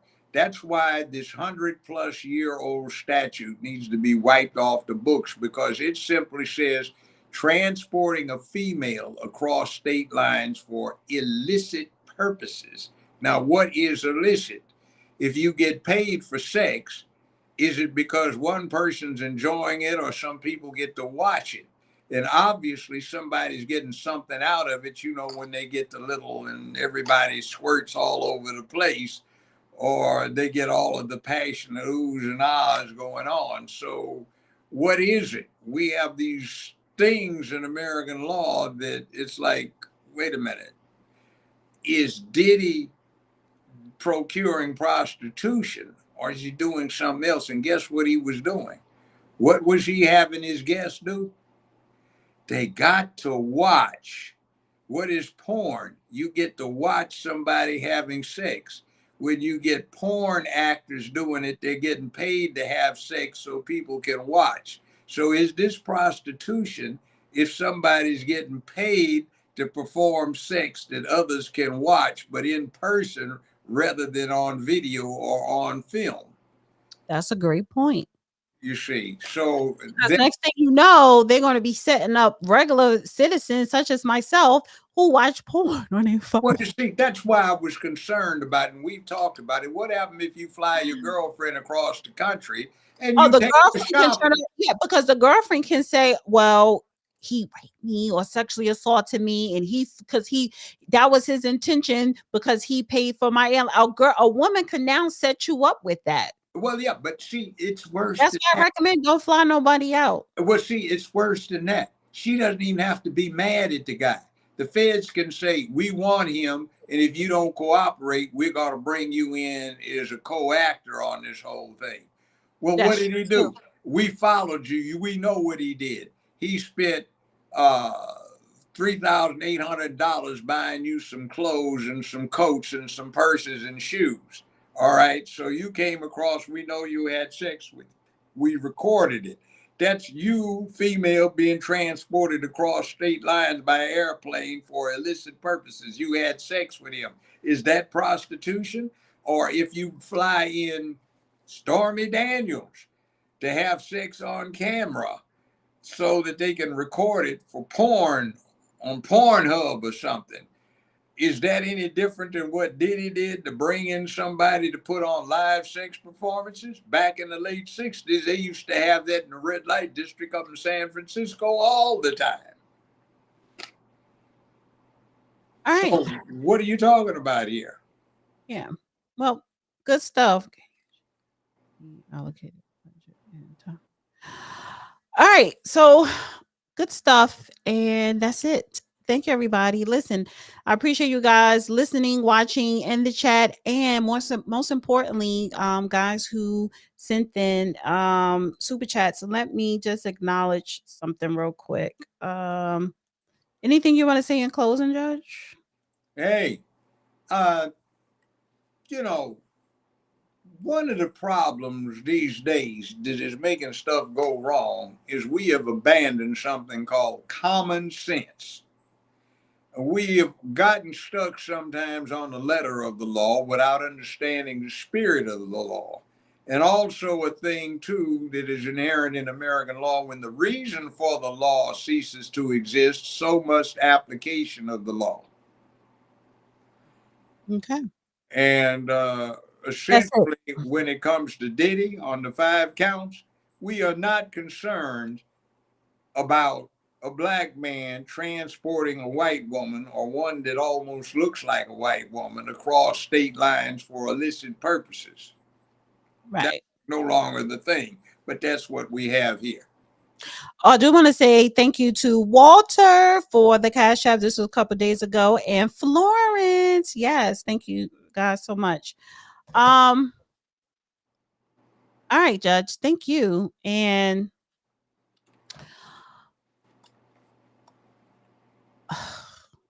we got to do a birthday thing. Oh, If somebody want to send you birthday presents. no.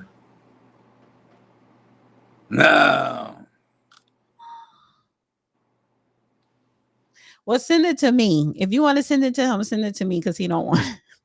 I'll take it. What the hell? All right. Thank you, Judge. Thank you, guys. Just food for thought. Think. Put it to work. It gets stronger. Right. Where's the outro thing? Okay. Oh, here we go. Last a late super chat here. Hey Dana, finally caught alive. I still think the prosecutorial misconduct is a real thing. Oh, Alonzo. yeah. We had a prosecutor here in Memphis that the Harvard, Yale, Stanford law reviews, the state Supreme Court said is probably the most crooked elected prosecutor in the United States, who had more findings of prosecutorial against her personally for wrongdoing than any entire office anywhere in the United States had over the period of time in question. Person came in my courtroom trying to pull off a thing. Some friends of hers got busted for a whole heavy load of heavy Schedule 2 and 1 narcotics. She wanted to let them off for simple possession, unsupervised probation, and tried to sneak the plea in. I busted her on it, refused to do it. So, yeah, it happens. Yeah. Okay. All right. Good night, everybody. Good night, Judge. Up and away. All right. Bye.